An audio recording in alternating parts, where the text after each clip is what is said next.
जय Hind. Welcome to दक्षिणी classroom. मैं मनीष सेवटा और आप मेरे साथ पढ़ रहे थे स्ट्रिंग वेव। अभी तक बच्चों हमने 9 लेक्चर कंप्लीट कर लिए थे। आज इसका last lecture that is lecture number 10 और आज हम इस चैप्टर को ख़त्म कर लेंगे। तो ये चैप्टर आज ख़त्म होने वाला है। तो हमने काफ़ी हद तक मतलब लास्ट वाले केस में हम स्टैंडिंग वेव्स की बात कर रहे थे, तो हम उसी को आज कंटिन्यू करेंगे। और ये वाला लेक्चर बहुत इंपॉर्टेंट है। इससे जो मतलब ये वाला पोर्शन पूरे स्ट्रिंग वेव में अगर आप देखें सबसे इंपॉर्टेंट क्या है तो यही वाला पार्ट इंपॉर्टेंट है। इसमें हम मोड्स ऑफ फ्रीक्वेंसी पढ़ेंगे ना, वो बहुत आसान है, आपको समझ में आ जाएगा इजीली। तो हम स्टार्टिंग में सबसे पहले कुछ बेसिक डिफरेंस पढ़ देते हैं स्टैंडिंग वेव के बीच में और ट्रैवलिंग वेव के बीच में, वो डिफरेंसेस के बाद में, और हम फिर आगे बढ़ेंगे मोड ऑफ फ्रीक्वेंसी पे।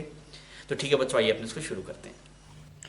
तो सबसे पहले हम ट्रैवलिंग वेव और स्टेशनरी वेव के बीच में डिफरेंस लिखने वाले हैं। तो पहले आप इनको नोट डाउन कर लीजिए, फिर मैं आपको एनिमेशन के थ्रू वन बाय वन सब समझाऊंगा ना। सबसे पहले आप इसको नोट डाउन कर लीजिए, एक बार स्क्रीन को रोक के आप पूरा नोट डाउन कर लीजिए।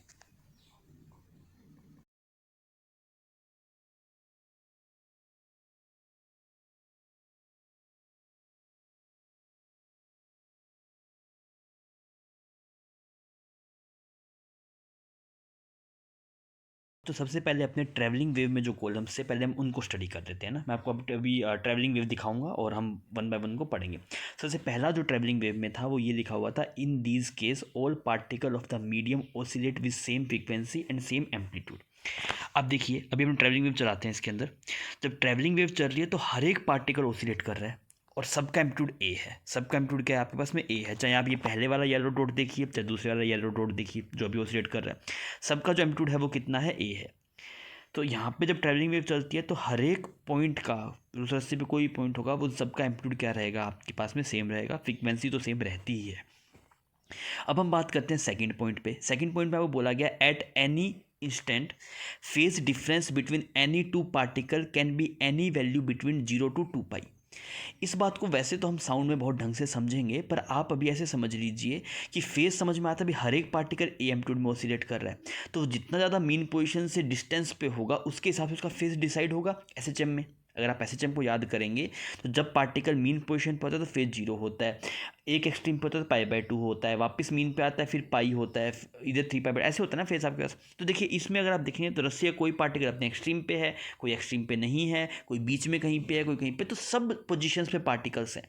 मतलब ऐसा नहीं है सब पार्टिकल एक्सट्रीम पे है सब पार्टिकल मीन पे, ऐसा नहीं हो रहा। तो हर एक इंस्टेंट पे कभी कोई पार्टिकल मीन पे है तो कोई दूसरा एक्सट्रीम पे है, कोई बीच में है, कहीं पे है, तो आपको सबकी सब पोजीशंस मिलेगी, तो सबके सब फेजेस भी मिलेंगे। इस सेकंड पॉइंट को आप साउंड वेव में थोड़ा और बेहतर ढंग से जान पाएंगे, वहाँ पे हम पाथ डिफरेंस और फेज डिफरेंस में रिलेशनशिप देखेंगे। ठीक है, अब चलते हैं थर्ड पार्ट के अंदर। थर्ड पॉइंट वाले में, थर्ड पॉइंट में क्या बोल रहा है? In these wave no instant all the particle medium pass to the mean position simultaneously. इसमें क्या बोल रहा है कि देखिए मीन पोजीशन से कभी कोई पार्टिकल पास कर रहा है, कभी कोई कर रहा है। आपको दिखाई दे रहा है भी, ऐसा नहीं हो रहा है कि भी सबके सब पार्टिकल एक साथ मीन पोजीशन से क्रॉस कर रहे हैं, ऐसा नहीं हो रहा ना आपके पास में।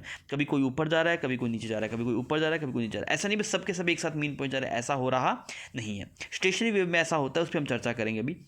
फिर अगर आप फोर्थ में देखेंगे तो उसमें बोला गया, these wave transmit energy in the medium. हाँ, आपको एनर्जी आगे जाती हुई दिखाई दे रही है। तो ये चारों पॉइंट हमने यहाँ पे इसके डिस्कस कर लिए। आइए बच्चों, अब चलते हैं अपने स्टेशनरी वेव के ऊपर। बच्चों ट्रैवलिंग वेव में आपने देखा था हर एक पार्टिकल का एम्पलीट्यूड ए होता है, पर स्टेशनरी वेव में ऐसा नहीं है। हम देख चुके थे कि जो एम्पलीट्यूड है वो एक्स पे डिपेंडेंट करता है और हर एक पार्टिकल डिफरेंट डिफरेंट एम्पलीट्यूड में ऑसिलेट करता है। अभी जैसे इसमें एम्पलीट्यूड अभी वेव बन रहा है, अभी पूरा बना नहीं है, देखिए अभी देखिए, अभी इसमें ट्रैवलिंग में स्टेशनरी वेव बन गया। अब देखिए हर एक पार्टिकल जो एम्पलीट्यूड है वो डिफरेंट डिफरेंट है, किसी का एम्पलीट्यूड ज़्यादा है, किसी का एम्पलीट्यूड कम है। तो पहला डिफरेंस तो ये हो गया कि उसमें सबका एम्पलीट्यूड ए होता है, यहाँ पे सबका एम्पलीट्यूड ए होता नहीं है, यहाँ पे सबका डिफरेंट डिफरेंट एम्पलीट्यूड होता है। ठीक है, अगर आप सेकंड वाले में देखेंगे, सेकंड वाले में क्या है? ट्रैवलिंग वेव में सब फेजेस मिल रहे हैं 0 से लेकर 2 पाई में, पर स्टेशनरी वेव में अगर आप देखेंगे तो ये जो पार्टिकल्स हैं वो एक साथ एक्सट्रीम पे जा रहे हैं, एक साथ मीन पे आ रहे हैं। देखिए एक साथ एक्सट्रीम पे गए, एक साथ मीन पे आए, तो ये इन सबका फेज सेम है, ये एक ही फेज में ऑसिलेट कर रहे हैं। अगर आप दो नोड्स के पीछे पार्टिकल्स को ऑब्जर्व करें तो एक साथ एक्सट्रीम पे जाते हैं, एक साथ ही मीन पे आते हैं। तो आपके पास में जैसे आपके पास दो कॉन्जिक्यूटिव लूप हैं, तो एक बार कोई ऊपर जा रहा है, दूसरा नीचे जा रहा है, एक बार ऊपर जा रहा है, दूसरा नीचे जा रहा है, तो यहाँ पे दो ही फेज आपको मिलते हैं, या तो 0 मिलेगा या फिर पाई मिलेगा। पाई का मतलब क्या हो गया? देखिए अगर एक दो नोट्स वाले पार्टिकल ऊपर जा रहे हैं तो दूसरे वाले नीचे जा रहे हैं, तो इन दोनों में फेज डिफरेंस पाई हो गया। और जो यहाँ पे आपके पास में जो सेम जो दो नोट्स के बीच वाले पार्टिकल हैं, वहाँ पे आपके पास में जो आपको दिखाई दे रहा है उनके बीच फेज डिफरेंस 0 है, बिकॉज वो एक साथ एक्सट्रीम पे जा रहे हैं। इस वजह से यहाँ पे सिर्फ दो ही फेज मिलते हैं आपको, 0 एंड पाई। थर्ड पॉइंट में आपको ये बताया गया कि ट्रैवलिंग वेव में सब पार्टिकल एक साथ मीन पोजीशन पे जाते नहीं हैं, पर यहाँ पे देखिए, यहाँ पे सब पार्टिकल एक साथ मीन पोजीशन में जाते हैं, एक साथ एक्सट्रीम पे जाते हैं, एक साथ मीन पे, एक साथ एक्सट्रीम पे। तो ये थर्ड वाले में लिखा हुआ है। फोर्थ वाले में आपको दिखाया गया कि इसके अंदर जो एनर्जी है वो ट्रांसमिट नहीं हो रही, एनर्जी सिर्फ दो नोड्स के बीच में फिक्स है और पार्टिकल्स के बीच में ऑसिलेट होती जा रही है। आप देखिए ये एनर्जी आगे ट्रैवल नहीं कर रहा है, जैसे उसमें एनर्जी आगे ट्रैवल करती थी वैसे यहाँ पे आगे एनर्जी ट्रैवल कर रहा नहीं है। ठीक है बच्चों, जो इसके लास्ट वाले में फोर्थ में स्टेशनरी वेव में एक एक्सप्रेशन लिखा हुआ है ना, A1 = A2, ये एम्पलीट्यूड के बारे में लिखा हुआ है ना, कि जो दो वेव सुपर इम्पोज होके आपके पास स्टैंडिंग वेव बना रही है उनका एम्पलीट्यूड बराबर है। तो आप चाहें तो इस A1 A2 को आप हटा सकते हैं, आप उसमें कंफ्यूज ना होइएगा ना, वो एम्पलीट्यूड बराबर है, इस वजह से जो नोट्स का एम्पलीट्यूड आएगा वो 0 आएगा। बच्चों अभी हम सबसे इंपॉर्टेंट पार्ट की बात करें, that is vibration of string. इसके अंदर दो केसेस बनते हैं आपके पास में। एक केस तो वो बनता है जब both ends of string are fixed, एक बनता है when one end is free and one end is fixed. बहुत ही सिंपल सी चीज है और बहुत इंपॉर्टेंट है, बहुत ही आसान है और बहुत ही इंपॉर्टेंट है। आपके सब ढंग से समझिएगा ना मेरी बात को। तो हम क्या करें, देखिए समझिएगा मेरी बात को। आपको ऐसे बोलते हैं ये रस्सी है और वो दोनों एंड से फिक्स है, तो आपने यहाँ पे ऐसे एक रस्सी दोनों एंड बना दिया आपने, यहाँ पे एक एंड स्ट्रिंग का ये रहा, एक एंड स्ट्रिंग का ये रहा आपके पास। ठीक है, ऐसे ही रस्सी है आपके पास इसके बीच में। ठीक है, अब आपसे बोला गया कि आप इसको मतलब डिफरेंट डिफरेंट मोड्स में कैसे बना सकते हैं, मतलब ये स्ट्रिंग कैसे कैसे ऑसिलेट कर सकती है, ये हमसे बात हो रही है। तो मैंने बोला है रस्सी का ये वाला एंड भी फिक्स रहेगा, ये वाला एंड भी फिक्स रहेगा, ये मूव कर सकता नहीं है। तो ये दोनों पॉइंट्स हमेशा क्या बनेंगे, नोड बनेंगे। ये वाला पॉइंट भी नोड बनेगा और ये वाला पॉइंट भी नोड बनेगा, और बीच में जो रस्सी आपके पास है वो ऑसिलेट कर सकती है। समझ में आ रही मेरी बात। अगर आप देखें कि भाई सबसे फंडामेंटल फ्रीक्वेंसी क्या हो सकती है, फ्रीक्वेंसी याद कीजिए जो हर्ट्ज वाली फ्रीक्वेंसी थी ना, अब हम फ्रीक्वेंसी की बात करेंगे। आप देख पाएंगे भी स्ट्रिंग में, मतलब इन सब चीजों में जो आपके फ्रीक्वेंसी वर्ड है वो कितना इंपॉर्टेंट है। देखिए सबसे बेसिक फ्रीक्वेंसी क्या बन, सबसे मतलब कम फ्रीक्वेंसी क्या बन सकती है इसके कोरस्पॉन्डिंग, तो मैं बोलूंगा देखिए ये वाला पॉइंट हमेशा नोड रहेगा, ये वाला पॉइंट क्या रहेगा, नोड रहेगा। और मतलब सबसे कम नोड बने, सबसे कम फ्रीक्वेंसी आ रहे हैं, मतलब सबसे कम नोड आ रहे हैं। तो क्या केस हो सकता है, केस हो सकता है कि ये वेव ऐसे, ये स्ट्रिंग ऐसे ऑसिलेट करे आपके पास, ये स्ट्रिंग कुछ ऐसे ऑसिलेट करे, ऐसे ऑसिलेट करे। बात समझ में आ रही, ऐसे ऊपर नीचे ऐसे ऑसिलेट करे। सबसे बेसिक केस ये बन सकता है आपके पास कि इस रस्सी में सिर्फ दो ही नोड हो आपके पास में, जो वो हो जो दोनों एंड फिक्स्ड है आपके पास।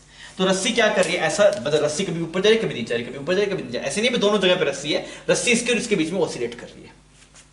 पहला केस थोड़ा सा अजीब मतलब समझने में थोड़ी दिक्कत होगी, इसके बाद में सब एक जैसे है तो चमक जाएगी ये बात। तो मैंने बोला सबसे बेसिक फ्रीक्वेंसी कितनी है, सबसे कम फ्रीक्वेंसी कितनी है, तो मैंने बोला उस वाले केस में सबसे बेसिक लूप बन जाए। तो बेसिक लूप में क्या, ये भी नोड है, ये भी नोड है, और ये यहाँ पे ऐसे ऑसिलेट कर रहा है। समझ में आ गई मेरी बात, ठीक है। स्ट्रिंग की लेंथ कितनी है आपके पास, लेंथ ऑफ स्ट्रिंग आपके पास में L है, L ये वाली लेंथ है आपके पास स्ट्रिंग की। समझ में आ गई मेरी बात, ठीक है। हम इसकी फ्रीक्वेंसी निकालने जा रहे हैं, तो फ्रीक्वेंसी क्या होगा आपके पास, फ्रीक्वेंसी होगा 1/टाइम पीरियड। टाइम पीरियड क्या होता है आपके पास में, लैम्डा डिवाइड बाय वी। अरे ऐसा ही होता है। अब मैं इसका लैम्डा कैसे लिखूं, तो अब आप क्या बताएंगे, ये जो L है आपके पास में L, ये L किसके बराबर है, ये L किसके बराबर हुआ बच्चों, λ/2 के बराबर हुआ L। ये L किसके बराबर हुआ, λ/2। तो लैम्डा किसके बराबर हुआ भाई साहब, लैम्डा हुआ 2L के बराबर। तो फ्रीक्वेंसी कितनी है आपके पास, फ्रीक्वेंसी यहां पे देखिए तो लैम्डा की वैल्यू पुट कर दो, तो ये आ गया V/2L। ये क्या गया, V/2L। मतलब इस रस्सी से जो मिनिमम फ्रीक्वेंसी जनरेट की जा सकती है वो इतनी की जा सकती है अगर दोनों एंड फिक्स है। इससे कम फ्रीक्वेंसी आप जनरेट नहीं कर सकते। इसके आगे का लूप अगर आप देखेंगे तो उसमें नोड का काउंट बढ़ेगा। सबसे कम नोड के अंदर अगर आप देखेंगे तो 2 नोड के अंदर ये वाला केस बन सकता है। बहुत सिंपल सी बात थी, रस्सी कैसे ऑसिलेट कर रही है आपने वो देखा। अच्छा इन 2 पॉइंट्स की वजह से ऑसिलेट कर रही है, तो रस्सी की लेंथ थी L। अब ये L अगर ऐसे वेव बन रहा है स्टैंडिंग वेव, तो λ/2 के बराबर है। मैं ऐसे नहीं बोल रस्सी यहां भी पहुंच गई यहां भी पहुंच गई, ऐसा नहीं है। रस्सी इन दोनों पॉइंट्स से ऑसिलेट करेगी। अभी मैं आपको एनिमेशन दिखाऊंगा उसमें आपको चमक जाएगा, ऐसे ऐसे ऑसिलेट करेगी आपके पास। तो ये वाली आपके पास फ्रीक्वेंसी निकल के आई। Clear, this is frequency. इसको ऐसे छोटे ऐसे नोट कर देते हैं, छोटा एफ रहता है आपके पास ऐसे ऐसे, कोई दिक्कत नहीं। इसको V/2L। अब ये सबसे कम फ्रीक्वेंसी, जिसको क्या बोलते हैं, बोलते हैं फंडामेंटल मोड। क्या बोलते हैं बच्चों, फंडामेंटल फ्रीक्वेंसी बोल देते हैं इसको, फंडामेंटल फ्रीक्वेंसी। क्लियर है ये बात। तो ये सबसे पहला केस था आपके पास में, ये आपके पास फंडामेंटल फ्रीक्वेंसी है। तो आप यहां से ये एक्सप्रेशन आप याद भी रख लेंगे कि जब आपके पास से बोथ एंड फिक्स्ड होते हैं, बोथ एंड फिक्स्ड होते हैं, तो फंडामेंटल फ्रीक्वेंसी कितनी, V/2L। V क्या आपके पास, वेव वेलोसिटी, 2L ये लेंथ होगी। तो आप सिंपल से आप इसे खुद भी ट्राई करके देख सकते हैं। फ्रीक्वेंसी ऑफ 1/टाइम, टाइम क्या होता है, λ/v। लैम्डा किसके बराबर है, ये L किसके बराबर है, λ/2 के बराबर है। तो लैम्डा किसके बराबर, 2L के बराबर। तो 2L यहां पुट कर दिया, ये एक्सप्रेशन आ गया। क्लियर। अब आप देखिए इसे नेक्स्ट मोड बताइए क्या पॉसिबल है। इसे नेक्स्ट मोड तो मैं बोलूंगा नोड का काउंट बढ़ाया जाए। अभी इसमें सिर्फ एक लूप है, इसमें कितना लूप है, सिर्फ एक लूप है। अब लूप का काउंट कितना करते हैं, 2 कर देते हैं लूप का काउंट। तो लूप का काउंट अगर 2 करें तो बच्चों कैसा बनेगा, रस्सी यहाँ पे फिक्स है आपके पास, तो हमने इसी लेंथ को ऐसे 2 लूप बना दिए इसके अंदर। एक ऐसे बना दिया, एक लूप ये बना दिया, और एक लूप ऐसे ये वाला बना दिया, फिर ऐसे 2 लूप बना दिया आपने। अब ऐसा बिल्कुल नहीं है कि रस्सी ऊपर भी नीचे भी, ये इन दोनों पॉइंट्स के बीच ऑसिलेट कर रही है, ऐसे ऐसे ऑसिलेट कर रही है, इसके बीच में रस्सी ऐसे ऑसिलेट कर रही है। फिर तो रस्सी ऑसिलेट कर रही है ऐसे बीच में, ऊपर नीचे, यहां पे ऐसे, ये तो फिक्स हो गया, ऊपर नीचे। तो देखिए ये वाला पॉइंट देखिए, अगर आप इस वाले पॉइंट देखें तो ये वाला नोड हुआ आपके पास, ये भी क्या हुआ, नोड हुआ, और ये भी क्या हुआ, नोड हुआ। सही, ये तीनों पॉइंट्स क्या हो गए, नोड हो गए आपकी बात। यहाँ पे नोड सिर्फ 2 थे, यहाँ पे कितने, 3 नोड है। यहाँ पे अगर देखें 2 नोड है इस वाले केस में, और बच्चों कितने एंटी नोड है, अब बता सकते हैं कितने एंटी नोड है, 1 एंटी नोड है। एक यहाँ पे क्या है आपके पास, एंटी नोड है। समझ गया। अच्छा इस वाले केस में देखिए, यहाँ पे एक लूप था, यहाँ पे 2 लूप बना दिया। तो मैंने बोला इस रस्सी से नेक्स्ट फ्रीक्वेंसी क्या बन सकती है, ये वाली बन सकती है। नेक्स्ट फ्रीक्वेंसी क्या बन सकती है आपके पास, ये वाली बन सकती है। सही है ये बात, ठीक है। इसमें अगर मैं फ्रीक्वेंसी लिखूंगा तो फ्रीक्वेंसी एक्सप्रेशन अगेन वही, दैट इज फ्रीक्वेंसी होता है 1 by time period, 1 by time period. Time period क्या होगा, that is lambda divide by v. अच्छा अब लैम्डा कैसे निकालूं, तो मैं क्या बोलूं, ये लेंथ कितनी थी, L, ये L था, और ये आपके 2 लूप बन रहे हैं, तो ये लैम्डा बाय 2, ये भी लैम्डा बाय 2, तो कितना का, lambda by 2 plus lambda by 2। तो यहां से अगर आप देखें तो लैम्डा किसके बराबर आ गया, L के बराबर आ गया। सही। अब ये देखिए इस फ्रीक्वेंसी को आप वैल्यू पुट कीजिए, यहाँ पे v तो वेव वेलोसिटी है, डिवाइड बाय लैम्डा की जगह क्या आ गया आपके पास में, L आ गया।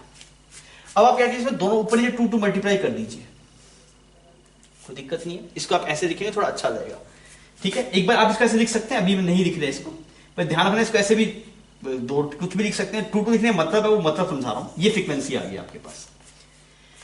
अब सुनिए, अब वर्डिंग सुना सही ढंग से ना, इसको बोलते हैं फंडामेंटल फ्रीक्वेंसी। एक होता है हार्मोनिक, की भाई कोई कौन सा हार्मोनिक है। हार्मोनिक का मतलब क्या होता है, फ्रीक्वेंसी के कितना टाइम्स है, फ्रीक्वेंसी के जितना टाइम्स होगा उतना ही हार्मोनिक होगा।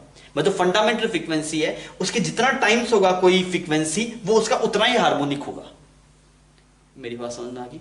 तो अगर आप बोलेंगे तो ये कौन सा हार्मोनिक है, तो हम कैसे चेक करेंगे, ये फंडामेंटल फ्रीक्वेंसी कितने टाइम्स है। फंडामेंटल फ्रीक्वेंसी ये है, तो फंडामेंटल फ्रीक्वेंसी कितने टाइम्स है, ये फंडामेंटल फ्रीक्वेंसी में कितना मल्टीप्लाई करूंगा ताकि वो आएगा, तो 2 मल्टीप्लाई करने से आएगा। तो जितना टाइम्स ऑफ फंडामेंटल फ्रीक्वेंसी का होता है, मतलब ये वाली फ्रीक्वेंसी फंडामेंटल फ्रीक्वेंसी के जितने टाइम्स होगी वो उतना ही हार्मोनिक होगा, मतलब वो वाला हार्मोनिक होगा। तो ये इसके 2 मल्टीप्लाई करने से वो आएगा, तो इसका 2 टाइम्स है, तो हम बोलेंगे this is second harmonic. Second harmonic, समझ में आ रहा है। फंडामेंटल फ्रीक्वेंसी के जितने टाइम्स है उतना हार्मोनिक होगा। तो ये वाली बात आप लिखेंगे, फंडामेंटल मतलब नीचे लिखेंगे ये बात, फंडामेंटल फ्रीक्वेंसी के कोई फ्रीक्वेंसी, फंडामेंटल फ्रीक्वेंसी के कोई फ्रीक्वेंसी, ऐसे लिख देते हैं, number of times any frequency is equal to is of fundamental frequency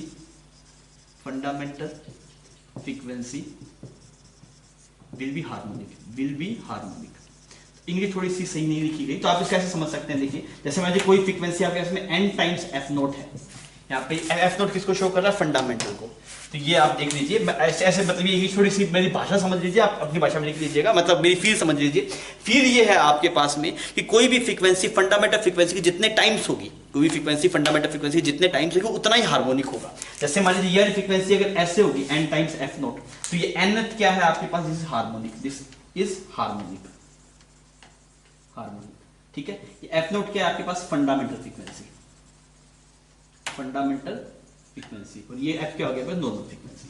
अब देखिए ये वाला एक्सप्रेशन जो आपके पास ये फ्रीक्वेंसी है वो फंडामेंटल कितने टाइम्स आप देखिए, फंडामेंटल फ्रीक्वेंसी थी v/2 है, तो इसके 2 टाइम्स है ना वो फ्रीक्वेंसी, तो हमने बोला सेकंड हार्मोनिक। समझ में आ गई, ठीक है। एक और टर्म आती है ओवरटोन की, दिस इज फर्स्ट ओवरटोन। क्या होता है सर ओवरटोन? समझता हूं ओवरटोन का मतलब क्या है, इससे अगली क्या क्या पॉसिबल है ओवरटोन।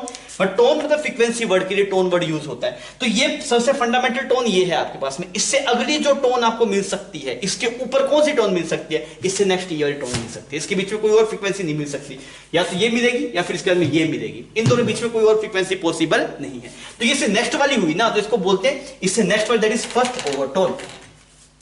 इससे जो नेक्स्ट होगा वो क्या कहेगा, सेकंड ओवरटोन। इससे जो नेक्स्ट अवेलेबल होगा that will be called as third overtone. Overtone word को आप लिख लीजिए कि ओवर मतलब इससे अगली कौन सी पॉसिबल है, मतलब ये इससे नेक्स्ट वाली है ना, तो ये फर्स्ट कहलाएगी। इससे जो नेक्स्ट वाला होगा वो सेकंड ओवरटोन कहलाएगा, उससे नेक्स्ट वाला क्या कहेगा, थर्ड ओवरटोन कहलाएगा। मेरी बात समझ में आ गई?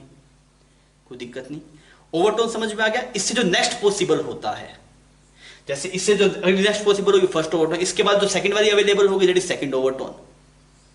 क्लियर? तो दिस इज फर्स्ट ओवरटोन और सेकंड हार्मोनिक। हार्मोनिक कितने टाइम्स है फंडामेंटल का, ओवरटोन फंडामेंटल के बाद कौन से वाली है, जैसे फंडामेंटल के बाद जो नेक्स्ट वाली होगी वो फर्स्ट ओवरटोन, फंडामेंटल के बाद सेकंड वाली होगी सेकंड ओवरटोन, थर्ड वाली होगी थर्ड ओवरटोन। क्लियर? कितने टाइम्स है हार्मोनिक का, सॉरी कितने टाइम्स है fundamental, that is harmonic. Sometimes English थोड़ी सही कर लीजिएगा ना, मतलब फंडामेंटल की जितने टाइम्स कोई फ्रीक्वेंसी होगी वो उसका उतना हार्मोनिक होगा। ओवरटोन क्या है, next possible frequency, next possible frequency. इससे नेक्स्ट ये वाली है तो फर्स्ट ओवरटोन है, और सेकंड ओवरटोन होगी तो मतलब इसके बाद वाली जो अवेलेबल, जो आपके पास में अवेलेबल होगी that will B second overtone. Clear है? तो नेमिंग बड़ी इंपॉर्टेंट है, ये नेमिंग का बड़ा तगड़ा खेल है। तो आइए अपने, अभी तो दो ही हुए, आइए और चलते हैं अपने, और इस पे चर्चा करते हैं। अभी आपने देखा भी दो लूप्स बन रहे थे, अब की बार नेक्स्ट केस का जिसमें तीन लूप आपके पास बन रहे होंगे। तो देखिए कैसे करेंगे उसको। रस्सी लेते हैं, यहाँ पे तीन लूप आप बना दीजिए। तीन लूप बनाएंगे तो कैसे बनेगा, एक दो और ऐसे तीन। नीचे भी एक बना दीजिए क्योंकि इसके बीच में ऑसिलेट करेगी वेव, ऐसे बना दिया आपने। अब आप इसकी फ्रीक्वेंसी पहले खुद से लिख के देखिए कितनी फ्रीक्वेंसी आ रही है, तीन लूप में फ्रीक्वेंसी कितनी निकल के आ रही है वो करके देखिए बेसिक से। लेंथ एल है, वेव वेलोसिटी v है, फ्रीक्वेंसी निकालिए कितना आ रहा है।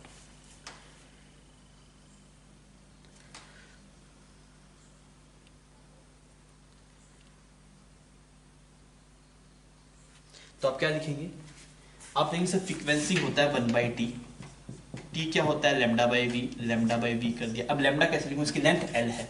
अब ये एल लेंथ किसके बराबर होगी, ये L length lambda by two, lambda by two, lambda by two, total कितना है 3 लैम्डा बाई टू। सही है ये, तो लैम्डा कितना आ गया 12/3, लैम्डा कितना आ गया 12/3, इतना सही। अच्छा इसको अगर आप देखेंगे यहाँ पे वैल्यू पुट कर देता हूँ लैम्डा की मैं, तो लैम्डा की वैल्यू पुट करें 12/3, ये बन गया 3v/12। तो ये फ्रीक्वेंसी निकल के आ रही है, और इसमें कोई बड़ा खेल नहीं है, सिंपली हम उसको निकाल सकते थे। अगर मैं आपसे पूछूं यार ये कौन सा हार्मोनिक है, मतलब फ्रीक्वेंसी आपके पास में कितनी है, जब तीन लूप आपके पास में बन रहे हैं तो फ्रीक्वेंसी आपके पास में आ रही है दैट इज 3v/12। अगर आप पूछो यार कौन सा हार्मोनिक है, कौन सा हार्मोनिक, तो हार्मोनिक कैसे चेक करते हैं सर, फंडामेंटल से कितना टाइम है, फंडामेंटल फ्रीक्वेंसी कितनी थी, वो थी v/12। आप देखिए फंडामेंटल फ्रीक्वेंसी v/12 है, ये सर कितना टाइम्स है, 3 टाइम्स है, मतलब कौन सा हार्मोनिक है, this is third harmonic, this is third harmonic. अच्छा ओवरटोन की अगर आप बात करेंगे, ओवरटोन कौन सा है, ओवरटोन क्या होता है, फंडामेंटल के बाद में फर्स्ट मोड आपने देख चुके, फंडामेंटल के बाद एक फ्रीक्वेंसी थी जिसमें दो लूप थे, अब ये उससे अगले वाली है, तो वो फर्स्ट ओवरटोन था, तो ये कौन सा है, उससे नेक्स्ट वाला, this is second overtone, this is second overtone. अब बच्चों आपसे सवालों में कैसा रहेगा, आपको बोल देगा बताइए सीधा फिफ्थ हार्मोनिक की फ्रीक्वेंसी बताइए, तो आपको पता है फंडामेंटली पता होनी चाहिए, तो फिफ्थ हार्मोनिक मतलब उसके 5 टाइम्स। अगर आप बोलते फोर्थ ओवरटोन, क्या बोलते फोर्थ ओवरटोन, फोर्थ ओवरटोन मतलब जैसे सेकंड ओवरटोन है थर्ड हार्मोनिक होता है। अगर आप बोथ एंड फिक्स्ड की बात करेंगे तो आपको यहाँ पे दिखाई दे रहा है सेकंड ओवरटोन में थर्ड हार्मोनिक होता है। सिमिलरली जब फर्स्ट ओवरटोन सेकंड हार्मोनिक था, अगर बोलते फोर्थ ओवरटोन की फ्रीक्वेंसी, फोर्थ ओवरटोन की फ्रीक्वेंसी बता सकते हैं, फोर्थ ओवरटोन मतलब फिफ्थ हार्मोनिक, फोर्थ ओवरटोन मतलब फिफ्थ हार्मोनिक, तो फ्रीक्वेंसी कितनी आ जाएगी 5v/4। अब आप इससे अगला मोड बना के बताइए मुझे, इसमें अगर आपसे पूछूं भी कितने नोड थे, थोड़ा बताएंगे मुझे क्या, इसमें कितने नोड थे आपके पास, 1 2 3 4, कितने थे, 4 नोड थे आपके पास। कितने एंटी नोड थे, 1 2 3, 3 आपके पास में एंटी नोड थे, 4 नोड थे, 3 एंटी नोड थे। बात समझ में आ गई, ठीक है। अब आगे बढ़ते हैं और इससे नेक्स्ट वाला मोड आप बना के बताइए ना, पहले सबसे पहले एक लूप था, फिर दो थे, तीन थे। अब नेक्स्ट वाले में कितना है बच्चों, चार लूप आपके पास आएंगे। अब बना के बताइए चार लूप कैसे बनेंगे, और फिर आप मुझे उसकी फ्रीक्वेंसी भी निकाल के बताइए। तो चार लूप कैसे बनेंगे, चार लूप बनाए तो देखिए 1 2 3, ऐसे बनाया तो देखिए दिस इज 1 2 3 और 4, ऐसे बन गया कुछ। कितने लूप बना दिए हमने, 4 लूप्स बना दिए। अच्छा इसको डॉटेड कर देते हैं ऐसे, इसके बीच में से वेव ऑसिलेट करेगी, ठीक है। अच्छा फोर्थ आपके पास में लूप बन गए। अब आप क्या लिखेंगे, ये एल की वैल्यू किसके बराबर है, ये लैम्डा बाई टू, ये लैम्डा बाई टू, ये लैम्डा बाई टू, ये लैम्डा बाई टू, टोटल कितना हो गया बच्चों, 2 लैम्डा हो गया। तो अगर लैम्डा की वैल्यू कितनी आ गई, एल बाई टू आ गई, लैम्डा की वैल्यू आ गई एल बाई टू, सही।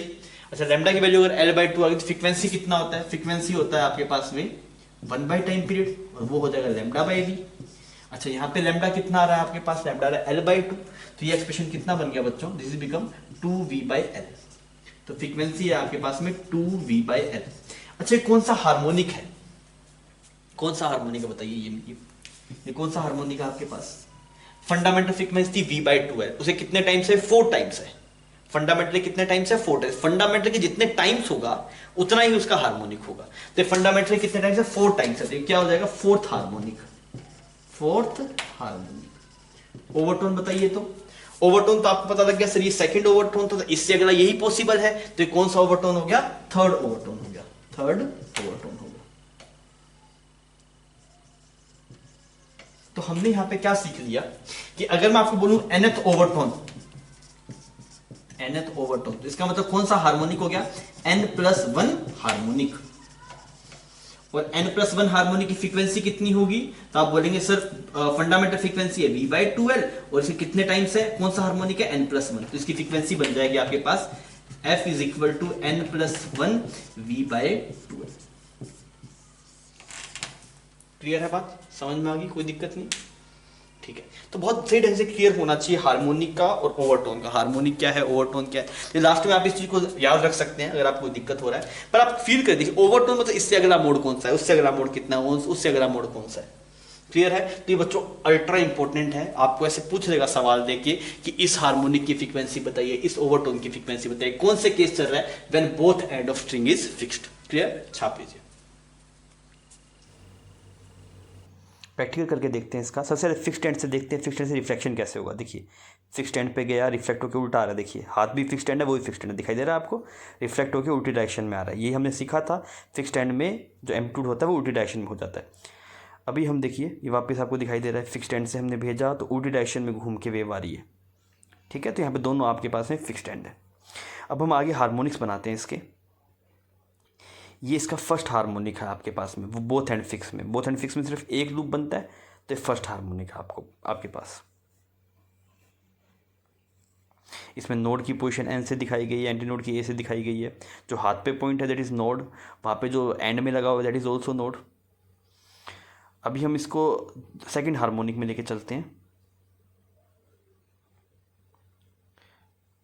अब देखिए आपको बीच में एक पॉइंट दिखाई दे रहा है जो ओसिलेट नहीं कर रहा, बीच में एक नोड है और रस्सी उस पॉइंट के, इधर वाली रस्सी भी ओसिलेट कर रही है, वो वाली भी ओसिलेट कर रही है, पर वो पॉइंट ओसिलेट नहीं कर रहा, वो बीच वाला उधर नोड है आपके पास, और ये दो लूप में जा रहा है। देखिए उसको एन से दिखाया गया है। अभी हम आगे बढ़ाएंगे हार्मोनिक्स को।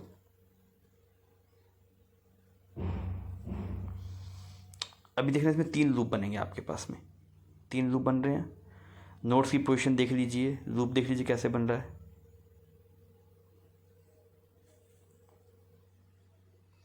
देखिए यहाँ पे नोड कहाँ पे, एंटी नोड कहाँ पे है, तो ऐसे 3 लूप बन जा रहे हैं आपके पास। अगर हम फ्रीक्वेंसी को और तेज करेंगे तो जैसे 5 से 5 लूप्स बन रहे हैं, आप देखिए नोड आपको दिखाई दे रहे हैं, एंटी नोड दिखाई दे रहे हैं। तो आपको दिखाया गया, फिर भी आपको लग रहा है नहीं सर और थोड़ा देखना चाहते हैं, तो आप जाके एक बार वीडियोस वगैरह यूट्यूब पे आप उसे सर्च कर सकते हैं, वहाँ पे आपको ये पोर्शन मिल जाएगा। तो जैसे जैसे हम हार्मोनिक बढ़ा रहे हैं वो आपको दिखाई दे रहे हैं।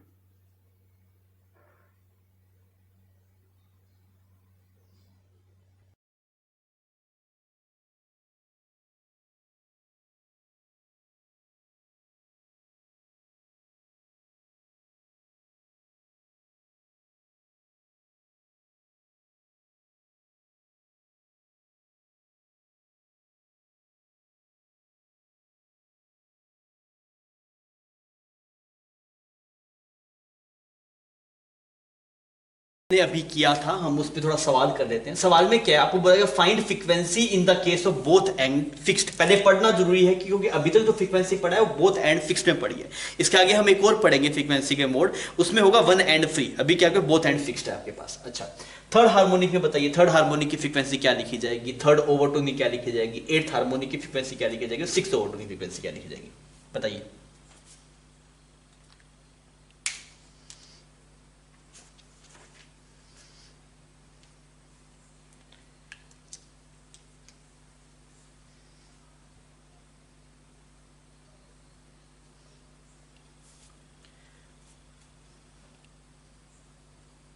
हाँ भी हुआ। स्ट्रेट फॉरवर्ड सवाल है यार। देखिए, फंडामेंटल मोड की फ्रीक्वेंसी मुझे पता है, अगर बोथ हैंड फिक्स्ड होते हैं तो फंडामेंटल मोड की फ्रीक्वेंसी आती है, फंडामेंटल मोड, वो फ्रीक्वेंसी कितनी आती है आपके पास, that is v/12। Fundamental mode कितनी आती है, v/12। अच्छा, यहाँ पे क्या थर्ड हार्मोनिक, थर्ड हार्मोनिक मतलब फंडामेंटल का 3 टाइम्स, दैट इज 3v/12। फिर ये क्या एट्थ हार्मोनिक, एट्थ हार्मोनिक मतलब फंडामेंटल का 8 टाइम्स, दैट इज 8v/12। समझ में आ गई मेरी बात। अच्छा, थर्ड ओवरटोन, थर्ड ओवरटोन मतलब कौन सा हार्मोनिक, थर्ड ओवरटोन मतलब फोर्थ हार्मोनिक। थर्ड ओवरटोन मतलब क्या होगा बच्चों, fourth harmonic, this is fourth harmonic, तो कितनी देगी 4v/12। अच्छा बोला सिक्स्थ ओवरटोन, सिक्स्थ ओवरटोन मतलब कौन सा harmonic, seventh harmonic, this is seventh harmonic. Seventh harmonic कितना है, 7v/12। ये आपका जवाब आ गया, कोई दिक्कत नहीं। अच्छा, अगर ये थर्ड हार्मोनिक था मतलब कौन सा ओवरटोन था, थर्ड हार्मोनिक मतलब कौन सा overtone, second overtone. Eighth harmonic मतलब सेवंथ ओवरटोन। चमक की बात, कोई दिक्कत नहीं। तो इसको हम लिख सकते थे, ये सवाल ऐसे भी हो सकता है, सेकंड ओवरटोन बताइए, सेकंड ओवरटोन की फ्रीक्वेंसी ये होगी। एट्थ हार्मोनिक को बोलते थे सेवंथ ओवरटोन। समझ में आ रही है मेरी बात, ओवरटोन हार्मोनिक क्लियर है। तो ऐसे स्ट्रेट फॉरवर्ड सवाल आ जाते हैं, आपको वेलोसिटी गिवन रहती है सवाल में, लेंथ गिवन रहती है, फ्रीक्वेंसी की वैल्यू पूछ लेता है, तो वो सब चीजें आपको क्लियर होनी चाहिए। ठीक है बच्चों, तो अभी हमने जो केस किया that is both hand fixed. आइए अब अपने बढ़ते हैं उस वाले केस में जिसमें एक एंड फिक्स रहता है और एक एंड क्या रहता है आपके पास में, फ्री रहता है। ठीक है, छाप लीजिए। इससे पहले जो अपने ने पढ़ा था उसमें बोथ एंड फिक्स थे, दोनों को डिफरेंशिएट करना है, वो बोथ एंड फिक्स थे। ये क्या है आपके पास में, one and fix, one end free. एक एंड फिक्स रहेगा, एक एंड फ्री रहेगा। कैसा बनेगा उसमें देखिए, इसका मतलब ये होगा रस्सी दीवार पे आप बांध दीजिए, दीवार पे बांध दी और एक अपने हाथ में रखिए, उस हाथ को ऐसे आप ऊपर नीचे मूव कर सकते हैं। एक रस्सी दीवार पे बांध दीजिए, रस्सी का एक एंड दीवार पे बांध दीजिए, दूसरा एंड अपने हाथ में रखिए, तो एक एंड तो फिक्स हो गया जो दीवार में बंधा हुआ है, और जो आपके हैंड में है वो क्या है, फ्री है। तो कैसा बनेगा आपके इसमें, ऐसा बनेगा कुछ ऐसा, यहाँ पे फिक्स हो गया और ये दूसरे वाला एंड आपके हाथ में है, ऐसे आपके हाथ में। ये फ्री नहीं, ये ऊपर नीचे ऐसे मूव कर सकता है, ऐसे ऊपर नीचे। तो ये वाला पॉइंट क्या बन गया, ये वाला बन गया नोड। जो फिक्स एंड होगा वो क्या बनेगा बच्चों, जो फिक्स एंड होगा वो क्या बनेगा आपके पास में, वो नोड बनेगा। और जो फ्री एंड है वो आप कितना ही मूव करवा सकते हैं, तो फ्री एंड क्या बनेगा आपके पास में, एंटी नोड बनेगा, दिस इज एंटी नोड। तो यार अगर मैं आपसे पूछूं ये नोड है, ये एंटी नोड है, ऐसे ना, this is node, this is anti node, तो आपसे पूछूं यार कि मिनिमम फ्रीक्वेंसी कब बन सकता है, मतलब सबसे सिंपल केस क्या हो सकता है। तो आप देखिए नोड और एंटी नोड में जो सबसे कम डिस्टेंस हो सकती थी वो याद कीजिए, ऐसी बनती है स्टैंडिंग वेव, ऐसी ऐसे करके ऐसी स्टैंडिंग वेव बनती थी, ऐसे करके बनती थी स्टैंडिंग वेव आपके पास। तो आप पता सर ये नोड है, ये एंटी नोड है, नोड और एंटी नोड में जो मिनिमम डिस्टेंस हो सकती है कितनी थी, λ/4। That is, this is node, this is antinode, और इसकी वजह से जो मिनिमम डिस्टेंस हो सकती है दैट इज λ/4। तो आप क्या बोलेंगे, यहाँ पे नोड और एंटी नोड के बीच जो डिस्टेंस हो सकती है दैट इज λ/4 मिनिमम।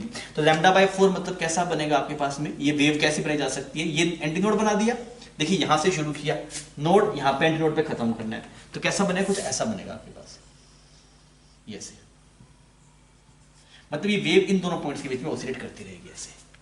समझ में आ रहा है, जैसा पार्ट स्टैंडिंग वेव में होता सेम रहेगा, बस आपको इतना ही पार्ट दिखाई दे रहा है, बाकी कुछ है ही नहीं, सिर्फ इधर वाला पार्ट है, इतना सा पार्ट, तो ये ऊपर नीचे ऐसे वेव ऐसे ऑसिलेट करता रहेगा। समझ में आ गई बात, ठीक है। अब आप इसकी फ्रीक्वेंसी लिखिए, तो फ्रीक्वेंसी के लिए अगेन वही तरीका कर रहे हैं हम, दैट इज v। फ्रीक्वेंसी क्या होता है आपके पास, 1 टाइम पीरियड, टाइम पीरियड का λ/v। अच्छा अब देखिए रस्सी की लेंथ थी l, और ये l लेंथ किसके बराबर है आपके पास, this l length is equal to λ/4। ये l लेंथ किसके बराबर है आपके पास, λ/4। समझ में आ गया, जो रस्सी की लेंथ l है वो किसके बराबर आपके पास, λ/4 के बराबर है। ठीक है, तो आपने ये ऐसे एक्सप्रेशन नोट कर दिया यहाँ पे। अब यहाँ पे लैम्डा की वैल्यू पुट करता हूँ, तो लैम्डा की वैल्यू किसके बराबर है, 4r के बराबर है। लैम्डा की वैल्यू किसके बराबर है, 4r के बराबर। तो आप क्या लिखेंगे इसको, दिस विल बिकम v/4r। तो फ्रीक्वेंसी आपके पास में आ गया, दैट इज v/4r। इससे कम फ्रीक्वेंसी संभव नहीं। सबसे कम में यही संभव है आपके पास कि ये पॉइंट नोड बन जाए, एंटी नोड बन जाए, इनकी डिस्टेंस कितना होगा λ/4। तो एल किसके बराबर आएगा, λ/4 के बराबर, तो लैम्डा कितना आ जाएगा 4L आ जाएगा। तो फ्रीक्वेंसी होगा 1/t, तो टी आएगा λ/v, लैम्डा आ जाएगा 4L। समझ में आ गई बात, ठीक है।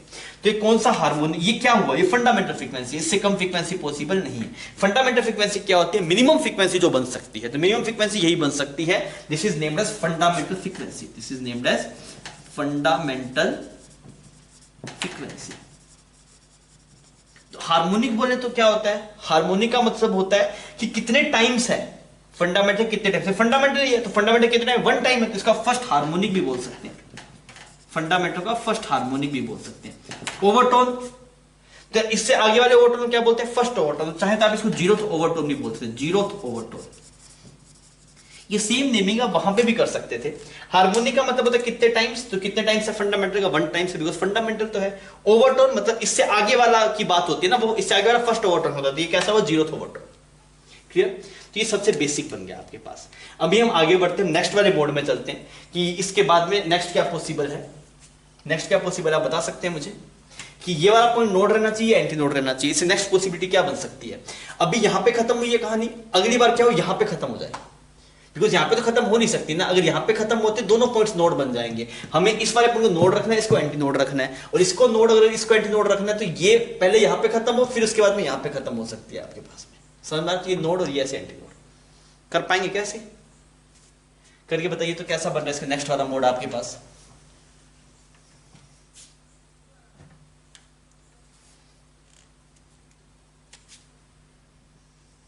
नेक्स्ट वाला मोड देखिए, कुल मिला के यार जो आपके पास में नोड से शुरू होना चाहिए, एंटी नोड पे खत्म हो जाए, इसे नेक्स्ट पॉसिबिलिटी बताइए। तो देखिए इसमें एक भी लूप नहीं बन रहा था, पूरा कोई भी एक लूप नहीं बन रहा था। अब इसमें देखिए नेक्स्ट मोड क्या पॉसिबल, नेक्स्ट मोड ऐसा पॉसिबल है आपके पास,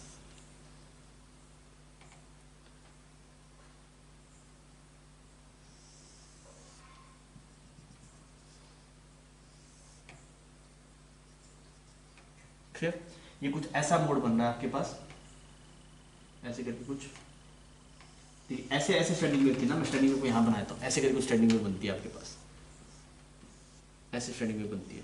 सबसे पहले ये वाला पॉइंट नोड था, तो ये एंटी नोड था, ठीक है, ऐसा हो गया। नेक्स्ट वाले में देखिए, तो ये वाला नोड है आपके पास में, फिर ये नोड है, तो ये एंटी नोड है, फिर अब यहां से लेके यहां तक का पार्ट बनाया, देखिए कि एक लूप और वो हाफ हो गया आपके पास, दिखाई दे रहा है आपको ये, ठीक है, ये नेक्स्ट मोड पॉसिबल है।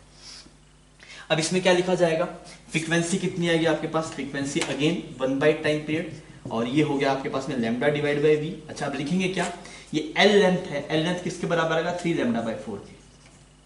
कैसे से 3 λ/4 नहीं चमका, ये डिस्टेंस कितनी थी, λ/2, this is λ/4, this is λ/2, λ/4, net जोड़ेंगे दैट इज λ/2 प्लस λ/4, तो ये बचेगा 3 λ/4। समझ में आ गई बात, दिख रहा है कि एल लेंथ किसके बराबर है, this length is λ/2, this is λ/4, तो एल कितना हुआ है, λ/2 प्लस λ/4, दिस इज 3 λ/4। तो लैम्डा की वैल्यू कितनी आ गई, लैम्डा यहां से आया आपके पास 4L/3, ठीक, आप इसको यहां पुट कर दीजिए, तो फ्रीक्वेंसी कितना आएगा आपके पास 3V डिवाइड बाई 4L। अब इसका नामकरण किया जाए, कैसे नामकरण करेंगे, देखिए ये कौन सा हार्मोनिक था, फर्स्ट हार्मोनिक था, मतलब हार्मोनिक का मतलब ये होता है ना फंडामेंटल कितने टाइम्स है, तो फंडामेंटल कितने टाइम्स है, 3 टाइम्स है फंडामेंटल का, फंडामेंटल V/4L है, तो 3V/4L है। तो कैसा हार्मोनिक हुआ आपके पास, third harmonic, this is third harmonic, तीसरा हार्मोनिक है ये। सेकंड हार्मोनिक नहीं मिला भाई, 2V/4L नहीं आया, सीधी फ्रीक्वेंसी V/4L के बाद आई 3V/4L, सही है। तो बीच 2V/4L कहां पे, सेकंड हार्मोनिक इसमें नहीं मिलते, इसमें सिर्फ ओड हार्मोनिक्स मिलेंगे आपको, आगे आप देखेंगे यहाँ पे भी दिखाई दे रहा है, फर्स्ट के बाद ये थर्ड हार्मोनिक मिला, सेकंड हार्मोनिक नहीं मिला। ओवरटोन की बात करें तो ये जीरोथ ओवरटोन था, इससे नेक्स्ट क्या पॉसिबल है, ये पॉसिबल है। तो ये कौन सा ओवरटोन होगा, फर्स्ट ओवरटोन होगा, this is first overtone, first overtone. तो यहाँ पे चीज थोड़ी अलग है, यहाँ पे चीजें उससे अलग है, वहां पे जब फर्स्ट ओवरटोन था, जब बोथ हैंड फिक्स वाले में, तो सेकंड हार्मोनिक था। यहाँ पे क्या, जब फर्स्ट ओवरटोन आया थर्ड हार्मोनिक आ गया। आपको ओवरटोन और हार्मोनिक का मतलब समझ में आएगा तो आप दिक्कत नहीं होगी। हार्मोनिक का मतलब फंडामेंटल से कितने टाइम्स है, ओवरटोन का मतलब ये कि भाई इसे नेक्स्ट क्या पॉसिबल है, इसे नेक्स्ट ये पॉसिबल है, तो ये जीरोथ ओवरटोन था, तो फर्स्ट ओवरटोन था आपके पास, समझ में आ गई। तो यहाँ पे हमें कैसे हार्मोनिक्स मिल रहे हैं, सिर्फ ओड हार्मोनिक्स मिल रहे हैं, और ओवरटोन थोड़ा सा अजीब है, ये अलग है, this is different from this pattern is different from both and fix. इसमें आप ये बात लिख सकते हैं, here we only get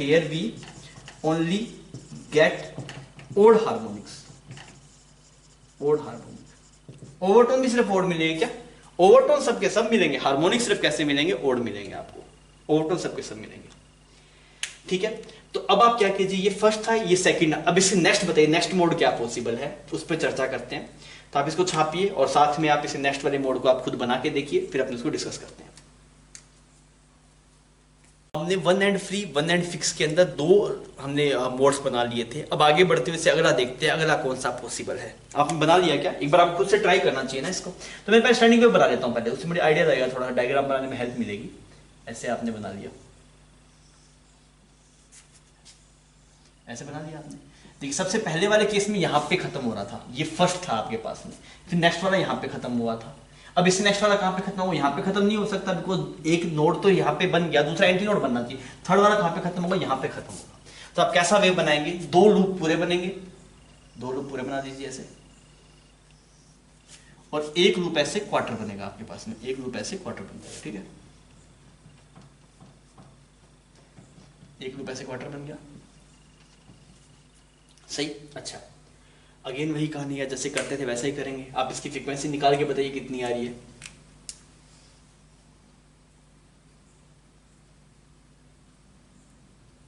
निकाला फ्रीक्वेंसी?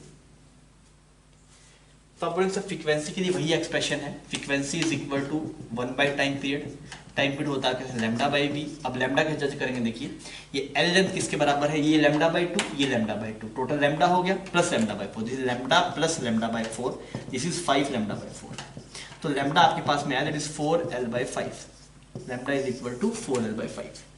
तो यहाँ पे जो फ्रीक्वेंसी आया that is 5v by 4l, 5v by 4l, ये फ्रीक्वेंसी आ गया, ये आ रहा फ्रीक्वेंसी। ठीक है, अब आप बताइए कितने हार्मोनिक है आपके पास में? ये कौन सा हार्मोनिक है भैया? अगर आप इस एक्सप्रेशन में देखें तो कौन सा हार्मोनिक है? First harmonic, second harmonic. Harmonic का मतलब होता है कितने टाइम्स है। फंडामेंटल फ्रीक्वेंसी याद रहनी चाहिए दोनों में, बोथ एंड फिक्स में थी fundamental, that is v by 2l, one and fix one end free में है v बाई 4l। तो इसे कितने टाइम्स है? 5 टाइम्स है। तो आप इसे क्या बोलेंगे? This will be fifth harmonic, fifth harmonic. और कौन सा ओवरटोन है? इससे पहले एक ही आई ना, फंडामेंटल के बाद में ये एक मोड पहले आया था तो फर्स्ट ओवरटोन था, ये दूसरा मोड है, this is second overtone, second overtone. तो यार ये थोड़ा अच्छी बात है कि यहाँ पे सिर्फ ओड हार्मोनिक्स मिल रहे हैं, odd harmonics are only available, only get in one end free, one end free. अच्छा, और अगर मैं पूछूं आपसे ओवरटोन, तो ओवरटोन सब मिल रहे हैं, फर्स्ट सेकंड थर्ड सब मिलेंगे आपको। All overtone are available in one end free. Overtone में कोई दिक्कत नहीं है, ओवरटोन मतलब ये होता है इसे नगले वाला बोर्ड क्या है। हार्मोनिक्स में थोड़ी दिक्कत आ रही है। अब अगर आप देखेंगे जब आपके पास में बोथ एंड फिक्स था तो ओवरटोन से हार्मोनिक निकालना आसान था ना, उसमें वन जोड़ दो तो ओवरटोन में हार्मोनिक मिल जा रहा था। जैसे मान लीजिए अगर बोथ एंड फिक्स है, मैं बोलूँ थर्ड ओवरटोन की frequency that is 4v by 12, क्योंकि वो फोर्थ हार्मोनिक होगा। मैं बोलूँ बोथ एंड फिक्स में फिफ्थ ओवरटोन की frequency that is 6v by 12, because sixth harmonic होगा। यहाँ पे थोड़ा सा लोचा है, सेकंड ओवरटोन मतलब फिफ्थ हार्मोनिक। तो सर कोई रिलेशन बताए, तो ये रिलेशन यूज होता है आपके पास में, क्या बोल सकते हैं आप? 2m plus 1 is equal to n, ये रिलेशन है आपके पास में। यहाँ पे m क्या किसको शो कर रहा है? m शो कर रहा है ओवरटोन को, ओवरटोन को। n किसको शो कर रहा है? हार्मोनिक को शो कर रहा है। किसमें बात हो रही है? when one end is free, when one end is free। देखिए ऐसे ही तो हो रहा है। सेकंड ओवरटोन की फ्रीक्वेंसी 5, सेकंड ओवरटोन मतलब फिफ्थ हार्मोनिक, सेकंड ओवरटोन मतलब फिफ्थ हार्मोनिक। सेकंड ओवरटोन की वैल्यू पुट करी तो देखिए कौन सा हार्मोनिक बन रहा है? फिफ्थ बन रहा है ना। तो ये फॉर्मूला सही बैठेगा आपके पास में। आपको कभी ओवरटोन गिवन हो तो आप ओवरटोन को यहाँ पे पुट कर दीजिएगा, हार्मोनिक चाहिए हो तो यहाँ से निकाल दीजिएगा। तो बच्चों ये फॉर्मूला काम करता है, आपको जरूरत पड़ेगी इसकी ना। ये कब वैलिड है? When one end is free. अगर अब मैं आपसे ना अपने क्विक एक बार इसको प्रैक्टिस कर देते हैं ताकि हमें दिमाग में सेट हो जाए। बात सुनना ना, पूछ क्या रहा हूँ ये सुनिएगा पहले। बोथ एंड फिक्स्ड के अंदर फंडामेंटल फ्रीक्वेंसी कितनी, बोथ एंड फिक्स्ड में फंडामेंटल फ्रीक्वेंसी कितनी, v/2l, ठीक है। वन एंड फ्री में फंडामेंटल फ्रीक्वेंसी कितनी, कितनी, v/4l, दोनों याद होनी चाहिए। उसे फंडामेंटल कितनी, ठीक है। फंडामेंटल फ्रीक्वेंसी क्या क्या नाम हो सकते हैं, फंडामेंटल फ्रीक्वेंसी हो सकता है, और फर्स्ट हार्मोनिक हो सकता है, और जीरोथ ओवरटोन हो सकता है। ये तीनों नाम फंडामेंटल फ्रीक्वेंसी के पॉसिबल हैं। थर्ड हार्मोनिक की फ्रीक्वेंसी, थर्ड हार्मोनिक की फ्रीक्वेंसी कौन से वाले केस में, बोथ एंड फिक्स्ड में कितनी आएगी, थर्ड हार्मोनिक की frequency both and fixed 3v/2l, सही। थर्ड हार्मोनिक की फ्रीक्वेंसी वन एंड फ्री में कितनी आएगी, समझ रहा है ना, कितनी आएगी, थर्ड हार्मोनिक की फ्रीक्वेंसी वन एंड फ्री में, that is 3v/4l। Sixth harmonic की फ्रीक्वेंसी, सिक्स्थ हार्मोनिक की फ्रीक्वेंसी बोथ एंड फिक्स में कितनी आएगी, 6v/2l। सिक्स्थ हार्मोनिक की फ्रीक्वेंसी वन एंड फ्री में कितनी आएगी, मिलेगा ही नहीं, क्योंकि हमें इवन हार्मोनिक्स मिलते नहीं है, ठीक। थर्ड ओवरटोन की फ्रीक्वेंसी बोथ एंड फिक्स में कितनी आएगी, थर्ड ओवरटोन की फ्रीक्वेंसी बोथ एंड फिक्स में, थर्ड ओवरटोन मतलब फोर्थ हार्मोनिक हो गया ना बोथ एंड फिक्स का, that is 4v/2l। Third overtone की फ्रीक्वेंसी वन एंड फ्री में कितनी आएगी, थर्ड ओवरटोन की फ्रीक्वेंसी वन एंड फ्री में, तो थर्ड ओवरटोन मतलब दैट इज सेवंथ हार्मोनिक, ये लगाया ना, थर्ड ओवरटोन की मैंने पुट किया तो 3 × 2 6 और एक 7, तो सेवंथ हार्मोनिक हुआ, दैट इज 7v/4l, बिकॉज उसकी फंडामेंटल 7/4 है, ठीक है, फंडामेंटल उसकी v/4 है। फिर मैं ये बोलूँ नाइन्थ ओवरटोन की फ्रीक्वेंसी, नाइन्थ ओवरटोन की फ्रीक्वेंसी वन एंड फ्री में कितनी आएगी, नाइन्थ ओवरटोन मतलब कौन सा harmonic, 19th harmonic, that is 19v/4l। मैं बोलूं सेकंड ओवरटोन की फ्रीक्वेंसी वन एंड फ्री में कितनी आएगी, तो बोल सकते हैं सेकंड ओवरटोन लाई नहीं करता, सेकंड ओवरटोन तो लाई करता है भाई, ओवरटोन सारे लाई करते हैं, हार्मोनिक साइन नहीं करते। सेकंड ओवरटोन की फ्रीक्वेंसी कितनी हो जाएगी, दैट इज 5v/4l, क्लियर है, ठीक है। तो ये कहानी थी आपके पास में, इसमें स्ट्रेट फॉरवर्ड सवाल आते हैं, तो आपको ये क्लियर रहना चाहिए। तो ये थोड़ा प्रैक्टिस के लिए अपने सवाल कर लेते हैं, फिर आगे बढ़ेंगे। छाप लीजिए इसको बच्चों, अपने एक सवाल कर रहे थे ना, उससे हमें थोड़ा आइडिया लग जाएगा आपके पास। आपको ये बताया गया कि इसमें ये वाला केस है व्हेन बोथ एंड फिक्स, ये है वन एंड फ्री। इनमें आपको पूछा है फिफ्थ हार्मोनिक, सेकंड ओवरटोन, सबके सब आप मुझे टेबल भर के बताइए क्या क्या वैल्यूज आएंगी।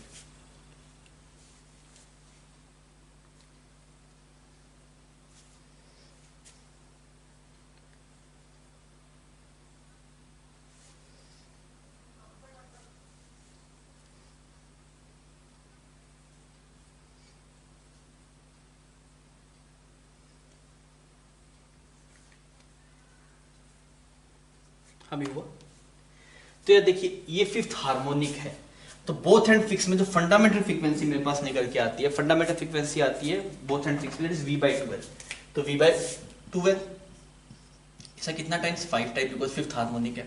वन एंड फ्री में फंडामेंटल आती है v/4l, इसका भी कितना time, 5 time, that is fifth harmonic है। ओवरटोन देखता हूँ, सेकंड ओवरटोन मतलब थर्ड हार्मोनिक, यहाँ पे कौन सा हार्मोनिक हो गया, थर्ड हार्मोनिक, तो फंडामेंटल है v/2l, इसमें 3 मल्टीप्लाई कर दो। अच्छा यहाँ पे देखेंगे दैट इज सेकंड ओवरटोन मतलब कौन सा harmonic, fifth harmonic, this is fifth harmonic. अच्छा फिफ्थ हार्मोनिक मतलब इसकी फिफ्थ हार्मोनिक मतलब यही फ्रीक्वेंसी बन जाएगी, 5v/4l। कैसे देखते थे यहाँ पे, ऐसे देखते n = 2m+1, ऐसे ही था आपके पास में, ये n शो कर रहा है हार्मोनिक को, ये शो कर रहा है ओवरटोन, कौन से वाले केस में, इस वाले केस में, वन एंड फ्री में। इसमें तो दिक्कत है नहीं, इसलिए हो जाएगा। सिक्स हार्मोनिक फंडामेंटल कितना, 6v/2l, यहाँ पे मल्टीप्लाई 6, इसमें देखो 6v/4l, मल्टीप्लाई 6 कर दूं क्या, नहीं, यहाँ पे पॉसिबल नहीं है, not possible, not find, not available, क्योंकि जब आपके पास में वन एंड फ्री होता है तो इवन हार्मोनिक्स मिलते नहीं, सिर्फ ओड हार्मोनिक्स मिलते हैं। फिफ्थ ओवरटोन मतलब कौन सा हार्मोनिक हो गया, सिक्स्थ हार्मोनिक हो गया, कौन सा हार्मोनिक हो गया बच्चों, सिक्स्थ हार्मोनिक फ्रीक्वेंसी कितनी है, 6v/2l, अरे सही। अच्छा, इसमें चलते हैं फिफ्थ ओवरटोन, मतलब कौन सा हार्मोनिक, ये इंटरेस्टिंग बात है। बताइए फिफ्थ ओवरटोन मतलब 1 एंड 3 में कौन सा harmonic, 11th harmonic, this is 11th harmonic. कितना है आपके पास में 11V/4, दिस इज 11V/4, ठीक है। अच्छा, नाइन्थ हार्मोनिक इस वाले केस में कितना है ninth harmonic, that is 9V/12, फिर अच्छा इसमें नाइन्थ हार्मोनिक मिलेगा क्या, हाँ मिलेगा, बिकॉज ये ओड हार्मोनिक्स है, ओड सबके सब मिलते हैं, तो यहाँ पे आएगा आपके पास 9V/4। अच्छा, सेवंथ ओवरटोन मतलब 8th हार्मोनिक, यहाँ पे कौन सा हार्मोनिक है बच्चों, 8th हार्मोनिक, तो ये आपके पास में कितना, दैट इज 8V/12। अच्छा, इसमें देखेंगे सेवंथ ओवरटोन मतलब कौन सा हार्मोनिक, 15th हार्मोनिक, 7 अगर आप यहाँ पे पुट करें तो इसलिए 15th हार्मोनिक मतलब 15V/4। तो ये आपके पास में चार्ट है पूरा, किस चीज का, कि फ्रीक्वेंसीज का अगर पूछे तो ये इसमें जब आपके ऐसे ओवरटोन आता है ना तब थोड़ा फंस जाते हैं, और हार्मोनिक फ्रीक्वेंसी क्लियर होनी चाहिए, उसमें आता है V/2 और इसमें आता है V/4, और ये रिलेशन पता होना चाहिए, अगर ओवरटोन गिवन है तो हार्मोनिक कैसे निकालेंगे। तो बच्चों स्ट्रेट फॉरवर्ड सवाल रहते हैं इसमें, अपने सवाल थोड़ा और प्रैक्टिस करेंगे, और आपसे सवाल बनने चाहिए ना, ठीक है, छाप लीजिए। पर जो आपने पढ़ा था उसी के ऊपर स्ट्रेट फॉरवर्ड सवाल आपको गिवन है। टेंशन गिवन है रस्सी के अंदर, मास पर स्ट्रेंथ गिवन है, लेंथ ऑफ स्ट्रिंग गिवन है। आपसे पूछा गया फंडामेंटल फ्रीक्वेंसी, फोर्थ ओवरटोन की फ्रीक्वेंसी, 8th हार्मोनिक की फ्रीक्वेंसी कब, जब आपके पास में स्ट्रिंग के बोथ हैंड फिक्स्ड है। तो आप इसे करके बताइए क्या रिजल्ट आ रहा है आपका।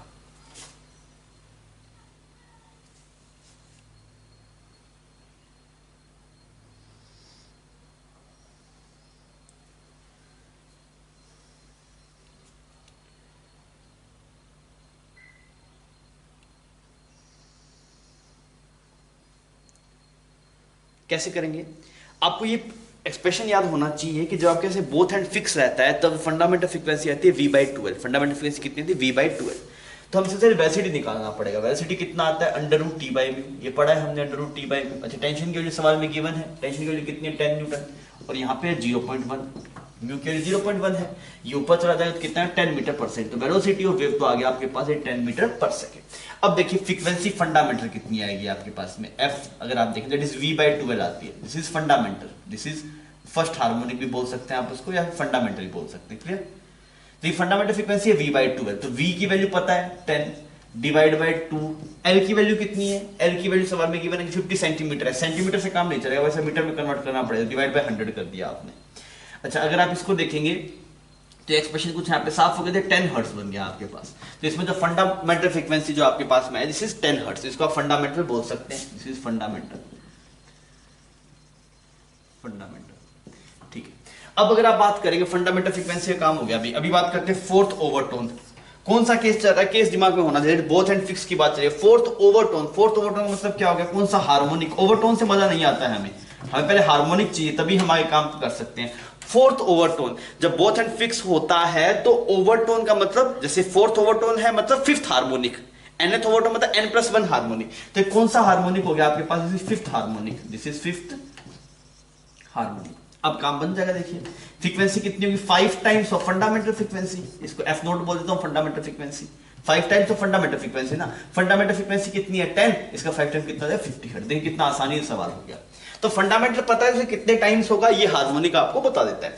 फिर हम बात करते हैं 8th हार्मोनिक, तो 8th हार्मोनिक तो ये तो बहुत आसान है, 8th हार्मोनिक का मतलब कितना हो गया, फ्रीक्वेंसी कितनी होगी फंडामेंटली कितने टाइम्स, 8 टाइम्स, तो ये आ गया तो कितना आ गया 80 हर्ट्ज। तो हो गया इजीली, कोई दिक्कत नहीं हुई, बहुत आसानी से किया हमने इसको, ठीक है। अब आइए थोड़ा और अपने इस सवाल को चेंज कर लेते हैं। इसमें अभी तक तो था बोथ एंड फिक्स, पहले आप इसको छाप लीजिए। अब की बार मैं क्या करता हूं, इसको इसमें वन एंड फिक्स कर देता हूं, या फिर वन एंड फ्री बोल सकते हैं ना उसको, frequency in the case of one end of string free, इस वाले केस में निकाल के बताइए भाई सब क्या आएगा। अब कह रही सब रिजल्ट बदल जाएंगे, तो ये तो थे बोथ एंड फिक्स वाले के ना, तो ये छाप लीजिए, फिर नया सवाल लिखिए, या फिर आप ऐसे नहीं लिख सकते in above case if one end is free, तो आप बताइए इन सब केसेस में फ्रीक्वेंसी कितनी आएगी आपके पास। इसको मिटा दे रहा हूं बिकॉज ये बोथ एंड फिक्स के रिजल्ट थे।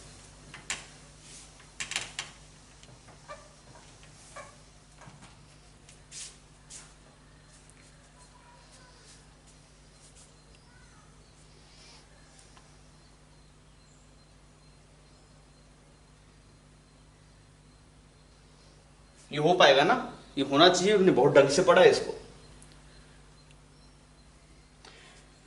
ठीक है, तो हम बात करते हैं फंडामेंटल फ्रीक्वेंसी जो आपके पास में आती है F not, this is fundamental frequency, वो आती है v/4l। वो कितनी आती है बच्चों? v/4l। v तो नहीं बदलेगा, v तो सेम का सेम रहेगा, तो v तो आपके पास में 10 मीटर पर सेकंड है, हमने निकाल चुके थे हम अभी 10 मीटर पर सेकंड। एल की वैल्यू भी सेम की सेम रहेगी, तो आपने यहाँ पे पुट कर दिया, तो v की जगह आ गया 10, यहाँ पे 4, और l की जगह आपके पास में आ गया 50 डिवाइड बाय 100। तो यहाँ पे क्या बनेगा आपके पास में 5 हर्ट्ज बन जाएगा, 5 हर्ट्ज। तो ये क्या है? Fundamental frequency. Fundamental frequency, fundamental का और क्या नाम होता है? फंडामेंटल का और नाम होता है फर्स्ट हार्मोनिक या फिर 0th ओवरटोन। ठीक है, अब चलते हैं नेक्स्ट, क्या पूछ रहा है? 4th overtone. 4th overtone, sir even overtone like करते हैं क्या इस वाले केस में? इवन ओवरटोन, हाँ ओवरटोन सारे मिलते हैं, अच्छा हार्मोनिक सिर्फ ओड वाले मिलते हैं। तो 4th ओवरटोन की अगर आप बात करेंगे, 4th ओवरटोन, 4th ओवरटोन मतलब कौन सा हार्मोनिक? तो मैंने लिखा m is equal to 2n+1।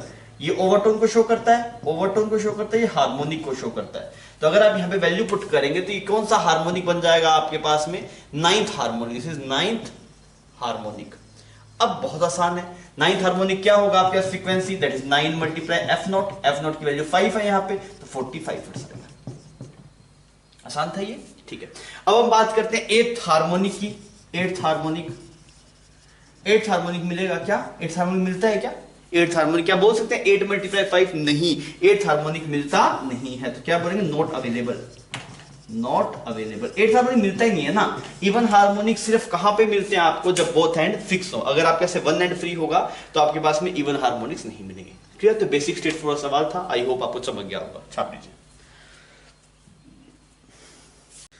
तो इसका सवाल ही सिंपल है सवाल, पर आपके कंसेप्ट क्लियर कर देगा ना। आपको सवाल क्या बोला गया? आपको सवाल में बोला गया कि 3rd हार्मोनिक की फ्रीक्वेंसी गिवन है 100 हर्ट्ज है, तो आपसे पूछा गया 6th ओवरटोन की फ्रीक्वेंसी क्या होगी? अगर जो ऊपर वाली स्ट्रिंग जो है वो आपके पास से बोथ हैंड फिक्स है तो कितनी होगी, और अगर वन हैंड फ्री है तो कितना होगा? क्लियर? तो अच्छा सवाल है, कैलकुलेशन नहीं है, आपको करना है इस सवाल को ना, करके बताइए क्या रिजल्ट आ रहा है।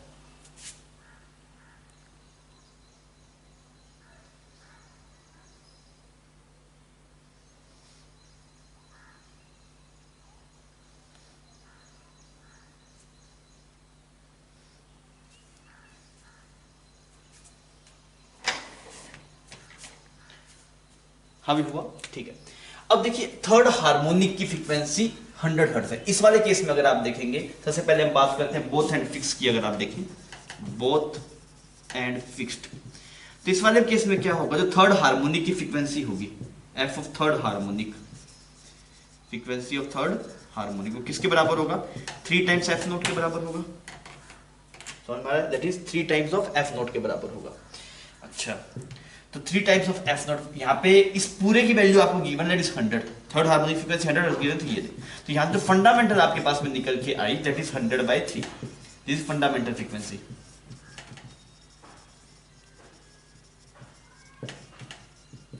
क्लियर? तो यहां से पहले फंडामेंटल फ्रीक्वेंसी निकाल ली। अब मेरे लिए कोई दिक्कत नहीं है, आपसे क्या पूछा गया? 6th ओवरटोन, 6th ओवरटोन की फ्रीक्वेंसी। तो 6th ओवरटोन मतलब कौन सा हार्मोनिक हो गया? That is 7th harmonic. तो इसकी फ्रीक्वेंसी निकाल सकता हूं मैं, कैसे बोलूंगा? f ऑफ 7th हार्मोनिक क्या होगा? 7 times F naught, F naught की वैल्यू पता है 100/3, तो कितना? 700/3 हर्ट्ज। ये आपके पास आंसर होगा। आसान था। हमने सबसे पहले फंडामेंटल फ्रीक्वेंसी पे हिट किया, फंडामेंटल फ्रीक्वेंसी मिल जाएगी तो आगे हमें दिक्कत नहीं था। तो ये तो है बोथ एंड फिक्स की बात। अगर आप बात करेंगे one end free, one end free, एक एंड आपके पास फ्री होगा। अब उस वाले केस में क्या है? अब वो बोला गया frequency of 3rd harmonic, 3rd harmonic, ठीक है जी। तो मैंने बोला फ्रीक्वेंसी ऑफ 3rd हार्मोनिक होता कितना है? 3rd हार्मोनिक अगर आप देखेंगे तो होता है वो 3v/4l, 3v/4l। तो किसके बराबर होगा आपके पास में? 3 टाइम्स ऑफ एफ नॉट, सही, 3 टाइम्स ऑफ एफ नॉट, और ये वैल्यू किसके बराबर है? 100 हर्ट्ज के बराबर। तो इसमें भी जो फंडामेंटल फ्रीक्वेंसी है वो दोनों में सेम आ गई आपके पास, इतनी आ गई 100/3 हर्ट्ज। ठीक है, अब हमसे किसकी पूछी गई? यहाँ पे भी 6th ओवरटोन की। अगर आप बात करें 6th ओवरटोन, 6th ओवरटोन से मजा नहीं आता, पहले हार्मोनिक में जाओ। कौन सा हार्मोनिक? तो आप बोलेंगे m is equal to 2n+1, तो ये आ गया 13th हार्मोनिक, 13th हार्मोनिक। तो आप बोलेंगे सर ये 13th हार्मोनिक है, 13th हार्मोनिक। अब देखिए कितना आसानी से कर पाएंगे। फ्रीक्वेंसी ऑफ 13th हार्मोनिक कितना है बच्चों आपके पास? 13 मल्टीप्लाई एफ नॉट, जिसकी वैल्यू आ गई 1300/3 हर्ट्ज। क्लियर? तो ये इसका जवाब हो गया। सबसे पहले सवाल से ही ढंग से पढ़ेंगे, आप ये देखेंगे भी इसमें पूछ क्या रहा है, कौन सा केस है, one and both and fix है या फिर वन एंड फिक्स है, कौन सा केस है, ये आपको पहले ढंग से देखना पड़ेगा, फिर आप इजीली इसको प्रोसीड कर सकते हैं। तो आसान है बच्चों, और ये इंपॉर्टेंट भी है ना, इसे सवाल पूछ लेता है आपके पास। ठीक है, छाप लीजिए बच्चों। अभी हम फिजिक्स का मतलब पूरी फिजिक्स का एक सबसे इंटरेस्टिंग कंसेप्ट है, that is named as resonance, हम उसको पढ़ने वाले हैं। रेजोनेंस का मतलब क्या होता है, एक प्रैक्टिकल लैंग्वेज में भी हम रेजोनेंस वर्ड यूज करते हैं। मैं बोलता हूँ मेरी थिंकिंग उसकी थिंकिंग से रेजोनेट नहीं करती, या फिर हम बोलते हैं भाई मेरा बिहेवियर उसके बिहेवियर के साथ में रेजोनेट नहीं करता।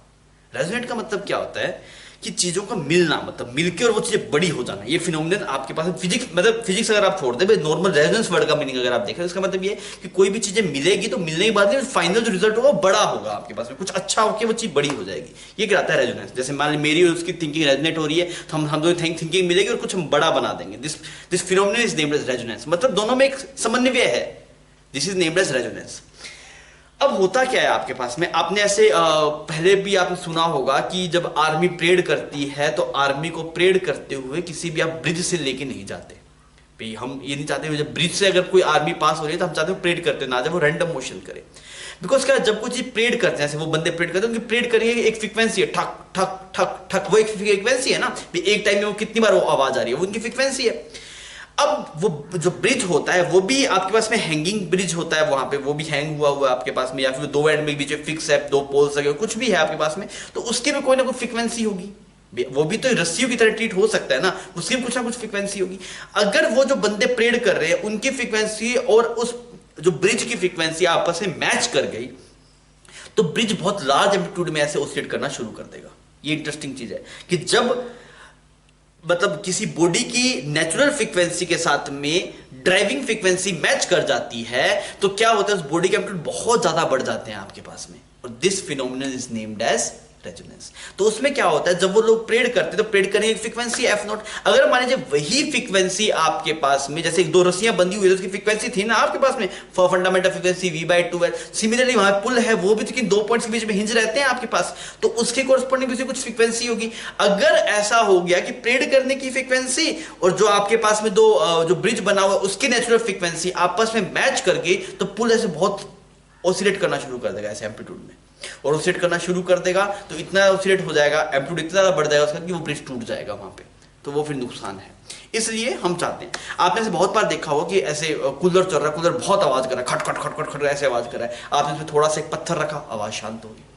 जब बहुत ज्यादा आवाज करता है उसका मतलब क्या है कि जो कूलर की जो नेचुरल फ्रीक्वेंसी है वो जो मोटर चल रही है उसकी फ्रीक्वेंसी मैच कर गया, तो अब क्या कर रहा है, बहुत ज्यादा आवाज कर रहा है, तो बहुत ज्यादा वाइब्रेशन प्रोड्यूस कर रहा है। फिर थोड़ा सा नट को टाइट किया या फिर थोड़ा सा कोई आइटम उसके ऊपर रख दी तो वो आवाज बहुत कम हो जाती है। तो रेजोनेंस का फिनोमिनन ही ये है कि जब driving frequency natural frequency match कर जाती है तो एम्पलीट्यूड बहुत ज्यादा बढ़ जाता है। तो उस वाले केस में क्या होता है आपके पास में, तो वो एम्पलीट्यूड बहुत ज्यादा मतलब बढ़ जाता है, तो वो बहुत ज्यादा या तो मतलब एम्पलीट्यूड शो करेगा या फिर साउंड शो करेगा, कुछ भी आपके पास हो सकता है। ये फिनोमिनन हर एक जगह है, ऐसा नहीं, ये साउंड में भी आपको फिनोमिनन देखने को मिलेगा रेजोनेंस का। तो अगर साउंड वाले में केस में देखने को मिलेगा तो उस वाले केस में क्या होगा कि उस स्पेसिफिक फ्रीक्वेंसी कोरस्पॉन्डिंग, अगर आप जैसे ढक्कन में हवा, ढक्कन ऐसे लेके हम फूंक मारते हैं, ऐसे फूंक मारते तो ऐसे सीटी बजती है, तो आप देखते हैं एक स्पेशल तरीके से या फिर एक स्पेशल फ्रीक्वेंसी पे हवा मारने से वो जो ढक्कन से जो सीटी बजती है वो बहुत तेज बजती है। बाकी से आप मारेंगे तो धीरे बजेगी, पर एक स्पेसिफिक उस वाली हवा को अगर आप मारेंगे तो ज्यादा तेज बजती है। तो उसमें क्या है आपके पास में कि भाई जो आप हवा फेंक रहे हैं उसकी जो फ्रीक्वेंसी है और ढक्कन की जो फ्रीक्वेंसी है वो आपस में मैच कर जा रही है। वो सब अपने साउंड वाले फिनोमिनन अपने साउंड वाले चैप्टर में देखेंगे। अभी आप इतना समझ लीजिए कि जब एक्सटर्नल फ्रीक्वेंसी, जब क्या आपके पास में एक्सटर्नल फ्रीक्वेंसी जो ड्राइविंग फ्रीक्वेंसी है वो अगर बॉडी की नेचुरल फ्रीक्वेंसी से मैच कर जाता है तो आपके पास में क्या हो जाता है, रेजोनेंस हो जाता है, और उसमें एम्पलीट्यूड भयानक एम्पलीट्यूड हो जाते हैं। आपने देखा होगा कोई कई बार एक इंजन स्टार्ट हो गया और वो गाड़ी ढम ढम ढम ढम ढम कर रही है, फिर आप मैकेनिक को देखें मैकेनिक एक थोड़ा सा नट टाइट करता है, आवाज खत्म हो जाती है। बिकॉज क्या होता है उस इंजन की फ्रीक्वेंसी और उस गाड़ी की फ्रीक्वेंसी दोनों मैच कर जाती है, मैच कर जाते हैं, एम्पलीट्यूड बहुत बड़ा आ जाता है, बहुत सारी आवाज सुनाई देती है। क्लियर। तो हमने यहाँ पे डेफिनेशन में लिखा है if the driving frequency is equal to any natural frequency of the string. अभी हम स्ट्रिंग वाली बात कर रहे हैं कि भाई जो आपके पास में ड्राइविंग फ्रीक्वेंसी है, जो आप हाथ से ऐसे फ्रीक्वेंसी देंगे, अगर वो फ्रीक्वेंसी जैसे हम हाथ से ऐसे कुछ फ्रीक्वेंसी दे रहे हैं ना, अगर वो फ्रीक्वेंसी रस्सी की नेचुरल फ्रीक्वेंसी से मैच करेगी। सर रस्सी की नेचुरल फ्रीक्वेंसी कौन सी है? जो हमने पढ़ी है अभी, बोथ एंड फिक्स में भी हमने पढ़ी है। बोथ एंड फिक्स में क्या होती है? NV/2L। VV/2L फंडामेंटल, उसका n टाइम्स हो सकता है। और अगर आप बात करेंगे बोथ एंड फिक्स में, तो कितना आ जाएगा आपके पास में? That is odd number, that is मतलब दैट इज VV/4L मल्टीप्लाई 1 भी हो सकता है, 3 भी हो सकता है, 5 भी हो सकता है। समझ में आ गई मेरी बात? तो आपको समझ में आ रहा है कि भाई इसमें क्या लिखा हुआ है? If the driving frequency is equal to any natural frequency of the string then the string will at frequency then string will at that frequency with larger amplitude and this phenomenon is called resonance. थोड़ा सा English सही कर देगा। Will B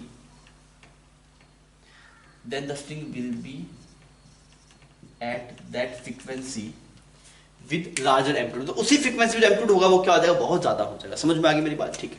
तो अगर मैं पूछूं both and fix वाले केस में, फॉर बोथ एंड फिक्स्ड वाले केस में, तो रेजोनेंस फ्रीक्वेंसी क्या क्या हो सकती है? तो रेजोनेंस फ्रीक्वेंसी ये भी हो सकती है। दो इस वाले की इसकी नेचुरल फ्रीक्वेंसी क्या क्या थी? V/2L थी।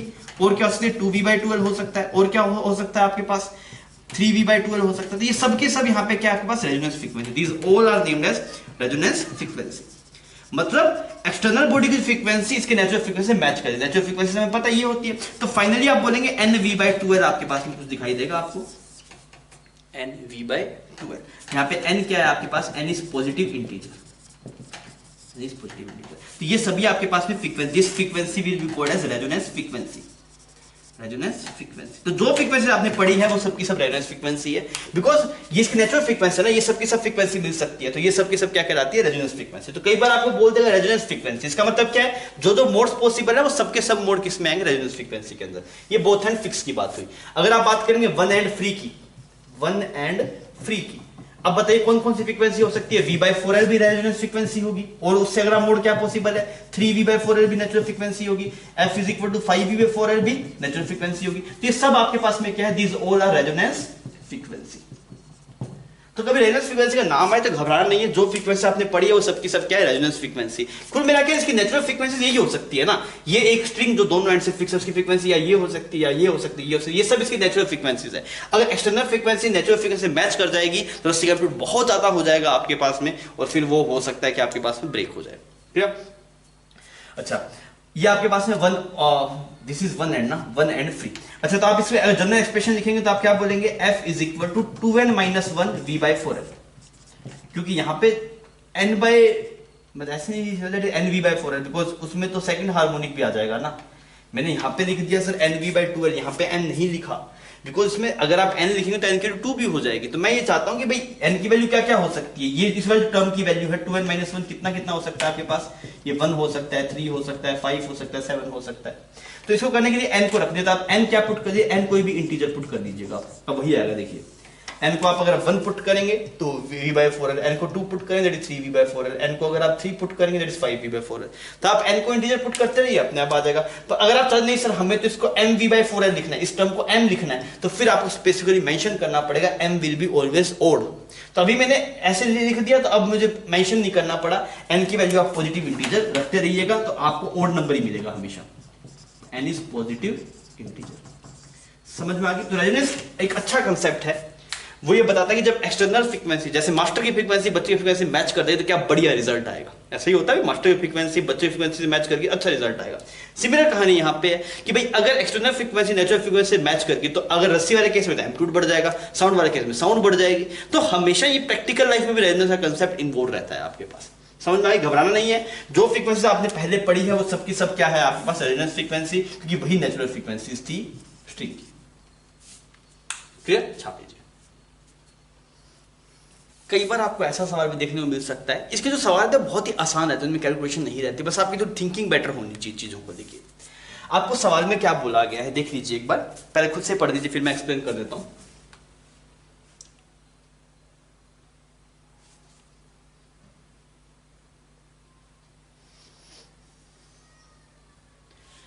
सवाल में आपको गिवन है मास डेंसिटी। मास पर यूनिट वॉल्यूम नहीं है, देखिए यूनिट से समझ में आया, केजी पर metre, this is mass per unit length है, इसको बोला है मास डेंसिटी उसने, ठीक है। तो मुझे जो जो डाटा पता है वो मैं छाप लेता हूं। मैं यहाँ पे म्यू की वैल्यू गिवन है 10 टू द पावर -3 केजी पर मीटर। और क्या गिवन है आपको, टेंशन गिवन है, टेंशन भी लिख ली 90 न्यूटन।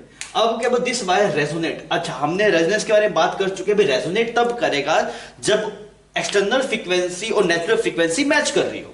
तो आपके पास में केस तो है बोथ हैंड फिक्स का, क्योंकि फिक्स्ड है बोथ टू सपोर्ट से फिक्स किया, तो बोथ हैंड फिक्स का केस है। तो इसमें जो फ्रीक्वेंसी, जो रेजोनेंस फ्रीक्वेंसी हो सकती है वो क्या हो सकती है, NV/2L, NV/2L ऐसे हो सकता है। नेचुरल फ्रीक्वेंसी की कोरस्पोंडिंग जो फ्रीक्वेंसीज आपको अगर एक्सटर्नल फ्रीक्वेंसी और नेचुरल फ्रीक्वेंसी मैच करे तभी रेजोनेंस होगा। तो आपको समझ में आ रहा है कि एक फ्रीक्वेंसी है 350 हर्ट्ज, कोई भी ऐसा नहीं है कि ये फंडामेंटल है, कोई भी एक फ्रीक्वेंसी 350 हर्ट्ज। अब उससे जो आगे वाली फ्रीक्वेंसी, उससे नेक्स्ट आगे वाली फ्रीक्वेंसी है वो है 420 हर्ट्ज। तो ऐसे पूछा गया वायर की लेंथ कितनी है। करिए एक बार इस सवाल को आप।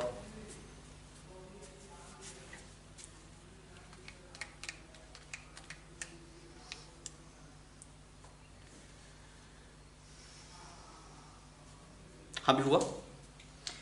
हम इसको ऐसे करेंगे, देखिए आपको ये नहीं गिवन है कि रेजोनेंस फ्रीक्वेंसी, आप सवाल में पढ़ी था wire resonate at frequency, this is not given that this is resonance frequency, ये कुछ जनरल फ्रीक्वेंसी है आपके पास में। तो मैंने बोला resonance frequency, sorry fundamental frequency कितनी होती है, तो इससे कुछ nth हार्मोनिक होगा, कुछ nth हार्मोनिक होगा तो 350 हर्ट्ज के बराबर होगा। हमने माना कि ये कुछ nth हार्मोनिक की फ्रीक्वेंसी है। हमने क्या माना, 350 हर्ट्ज जो आपके पास में है वो कौन से हार्मोनिक की फ्रीक्वेंसी है, nth harmonic, this is nth harmonic की फ्रीक्वेंसी है, ठीक। अब इसे नेक्स्ट वाला हार्मोनिक होगा वो क्या होगा आपके पास में, n+1, उसकी फ्रीक्वेंसी कितनी होगी आपके पास में, दैट इज 420 हर्ट्ज।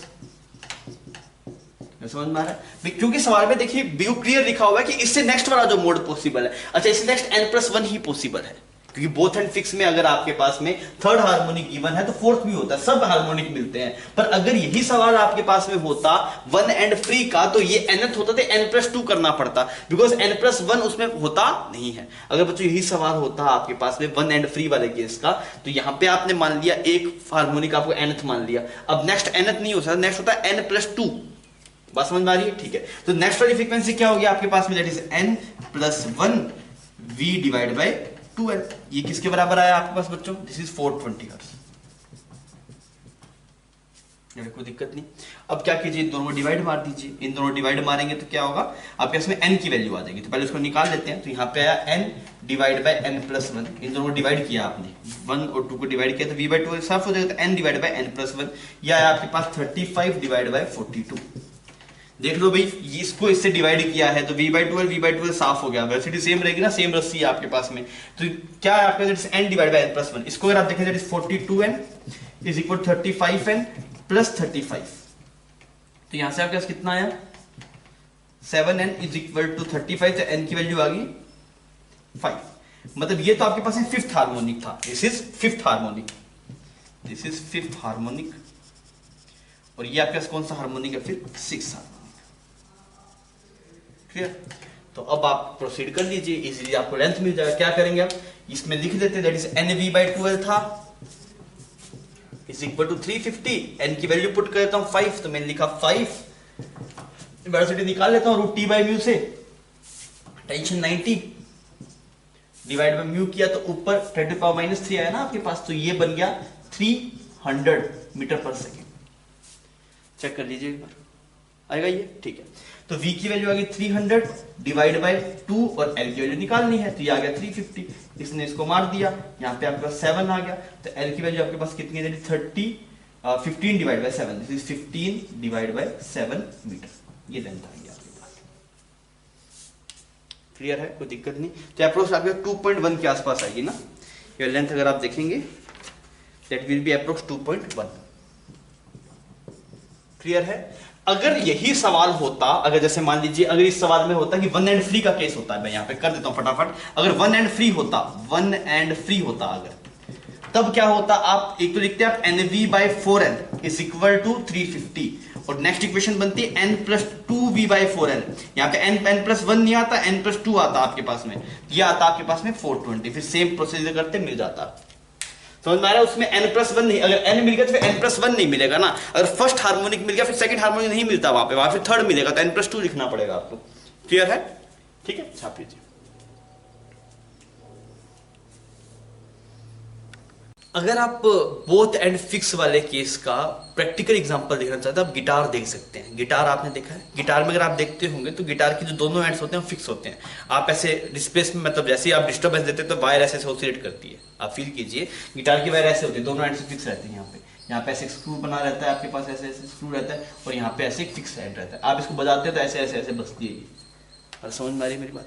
तो अब आप एक ही वायर की फ्रीक्वेंसी, जैसे उसमें आप देखते हैं सब वायर होती है, कोई पतली वायर, सबसे पतली वायर होती है, फिर उससे मोटी वायर होती है, फिर उससे मोटी वायर होती है, ऐसे करते करते वायर का जो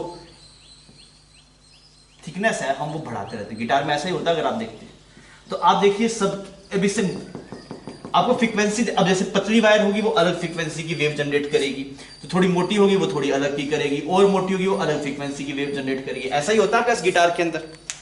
दिस इज गिटार ना, दिस इज गिटार की हम बात कर रहे हैं। तो अब उसमें होता क्या, फ्रीक्वेंसी का फॉर्मूला सबके लिए V/2L, V/2L। अगर ये अपने फंडामेंटल बोर्ड में है, किसी और में जा रही है तो जैसे n लिख सकते हैं यहाँ पे। अब जैसे जैसे ये रस्सी मोटी होती जा रही है वैसे वैसे V की वैल्यू क्या हो जा रही है, चेंज हो जाए। सब में V डिफरेंट डिफरेंट है आपके पास, सब में V क्या है, डिफरेंट डिफरेंट है। अगर आप देखेंगे वेलोसिटी का फॉर्मूला है √T/μ, तो अगर आप आगे सबसे पतली रस्सी में जो V होगा वो मैक्सिमम होगा। V will be maximum in most thin wire, जो सबसे पतली वायर होगी उसमें V ज्यादा हो तो उसकी फ्रीक्वेंसी भी क्या होगी, ज्यादा होगी। इसीलिए आपको श्रिल सुनाई देती है। जब गिटार में सबसे पतली वाली वायर बजाएंगे तो श्रिल सुनाई देगी, आपको बहुत पतली सी आवाज सुनाई देगी। जैसे जैसे आप वेलोसिटी को, मतलब जैसे जैसे आप ऊपर वाली वायर्स पे जाएंगे तो वहां पे इस म्यू की वैल्यू बढ़ती रहेगी, तो वेलोसिटी की वैल्यू क्या होती रहेगी, कम होती रहेगी, तो फ्रीक्वेंसी क्या होती रहेगी, कम होती रहेगी। इससे मोटी आवाज सुनाई देती है। जो पतली तार होती है वो पतली आवाज देती है, मोटी तारें होती है वो मोटी आवाज देती है। क्यों? क्योंकि उनकी फ्रीक्वेंसी कम होती है। जो आवाज पतली होती है उसकी फ्रीक्वेंसी ज्यादा होती है, जो आवाज मोटी होती है उसकी फ्रीक्वेंसी कम होती है। साउंड वेव में हम इस चीज को पढ़ेंगे। तो आप यहां से इस वजह से होता है इस, अच्छा ये वाली रस्सी अलग प्रोड्यूस करेगी, ये अलग फ्रीक्वेंसी, ये अलग फ्रीक्वेंसी, अलग फ्रीक्वेंसी, तो आप चारों को बजाते हैं, कभी इसको कभी उसको, हिसाब से आपका गाना बन जाता है। फिर आपके पास में यहाँ पे स्क्रू भी रहता है। अगर आप स्क्रू को टाइट करेंगे तो स्क्रू को टाइट करने से क्या होगा बच्चों, क्या चेंज होगा? स्क्रू को टाइट करने से टेंशन चेंज होगा। अगर आप मान लीजिए आप चाहते हैं इस पतली वायर में और ज्यादा पतली आवाज चाहिए तो आप क्या करिए, टेंशन को बढ़ाइए, और टेंशन को बढ़ाएंगे तो वेलोसिटी क्या हो जाएगा, बढ़ जाएगा। आपको कम पतली आवाज चाहिए, मतलब पतली वायर में ही, एक ही वायर में आपको फ्रीक्वेंसी को चेंज करना है, तो आप उस स्क्रू से टाइट या ढीला कर सकते हैं। उसको टाइट ढीला करेंगे तो आपको बता देगा, अच्छा ये वाली फ्रीक्वेंसी आपको सुनाई दे रही है, ये फ्रीक्वेंसी सुनाई दे रही है, आपको जो चाहिए वो आपको मिल जाएगा। तो आप स्क्रू को टाइट करने से क्या होता है आपके पास, स्क्रू अगर आप टाइट करेंगे, स्क्रू टाइट करें तो क्या होगा बच्चों, टेंशन जो होगा, टेंशन क्या हो जाएगा, वायर्स में इंक्रीज हो जाएगा, और टेंशन अगर इंक्रीज होगा तो वेलोसिटी बदल जाएगा, वेलोसिटी बदल जाएगा तो फ्रीक्वेंसी बदल जाएगा। तो ऐसे गिटार काम करता है आपके पास। और गिटार में अगर आप देखेंगे तो एक क्लचर सा होता है, उसको आप यहाँ पे फिक्स कर देते हैं। या फिर आप जैसे गिटार बजाते हैं तो आप क्या करते हैं, गिटार में कभी आप अपना हाथ इस वाली वायर पे यहाँ पे रखते हैं, कभी यहाँ पे रखते हैं, कभी यहाँ पे रखते हैं, कभी यहाँ पे, ऐसे करते गिटार बजाते हैं लोग। ऐसे थोड़ी बस सिर्फ बजाते रहते हैं, वो एक दूसरी फिंगर से पोजीशन बदलते रहते हैं। अगर आप अपनी फिंगर को यहाँ पे रखेंगे तो क्या होगा, अब जो L इफेक्टिव है वो सिर्फ इतना ही आएगा आपके पास में। अब की बार ये पूरा L नहीं आएगा। अभी अगर आप सीधी ऐसे वायर को छेड़ेंगे तो पूरी लेंथ काउंट होगी। अगर आप इस हाथ को ऐसे यहाँ पे रख के छेड़ा तो सिर्फ इतनी ही लेंथ काउंट होगी ना, क्योंकि अब सिर्फ इतने में ही डिस्टर्बेंस चल रहा है आपके पास में। तो ये बोथ हैंड फिक्स है और लेंथ आपकी बार ये वाली बन गई। अब सोचिए मैंने अपना हाथ यहाँ पे रखा मोटी वायर के अंदर और यहाँ पे डिस्टर्बेंस दे रहा हूं, तो अब उसमें जो L काउंट होगा वो सिर्फ इतना L काउंट होगा। जैसे जैसे हम हाथ की पोजीशन को चेंज करते रहते हैं गिटार के अंदर, तो हाथ की पोजीशन को चेंज करने से ये L बदलता रहता है, इसमें से फ्रीक्वेंसी बदलती रहती है। इसीलिए आप गिटार में देखते हैं कि अच्छा हाथ को ऊपर रख के बजाते हैं तो अलग आवाज आएगी, नीचे करके बजाते हैं तो अलग आवाज आएगी। हैंड वो पॉइंट्स होते हैं उसमें डिफरेंट डिफरेंट पॉइंट्स, उन डिफरेंट पॉइंट्स पे क्या होता है, वहां पे रख के बजाएंगे तो अलग फ्रीक्वेंसी सुनाई देगी, नीचे रख के बजाएंगे तो अलग फ्रीक्वेंसी सुनाई देगी, और डिफरेंट डिफरेंट फ्रीक्वेंसी का मिक्सचर ही आपके पास में कोई सॉन्ग होता है। बात समझ में आ गई? ठीक है। अब हम बात करते हैं सोनोमीटर वायर की। सोनोमीटर वायर भी गिटार जैसा सेटअप है। इसमें क्या होता है, ऐसे आपके पास बहुत सिंपल सी कहानी है।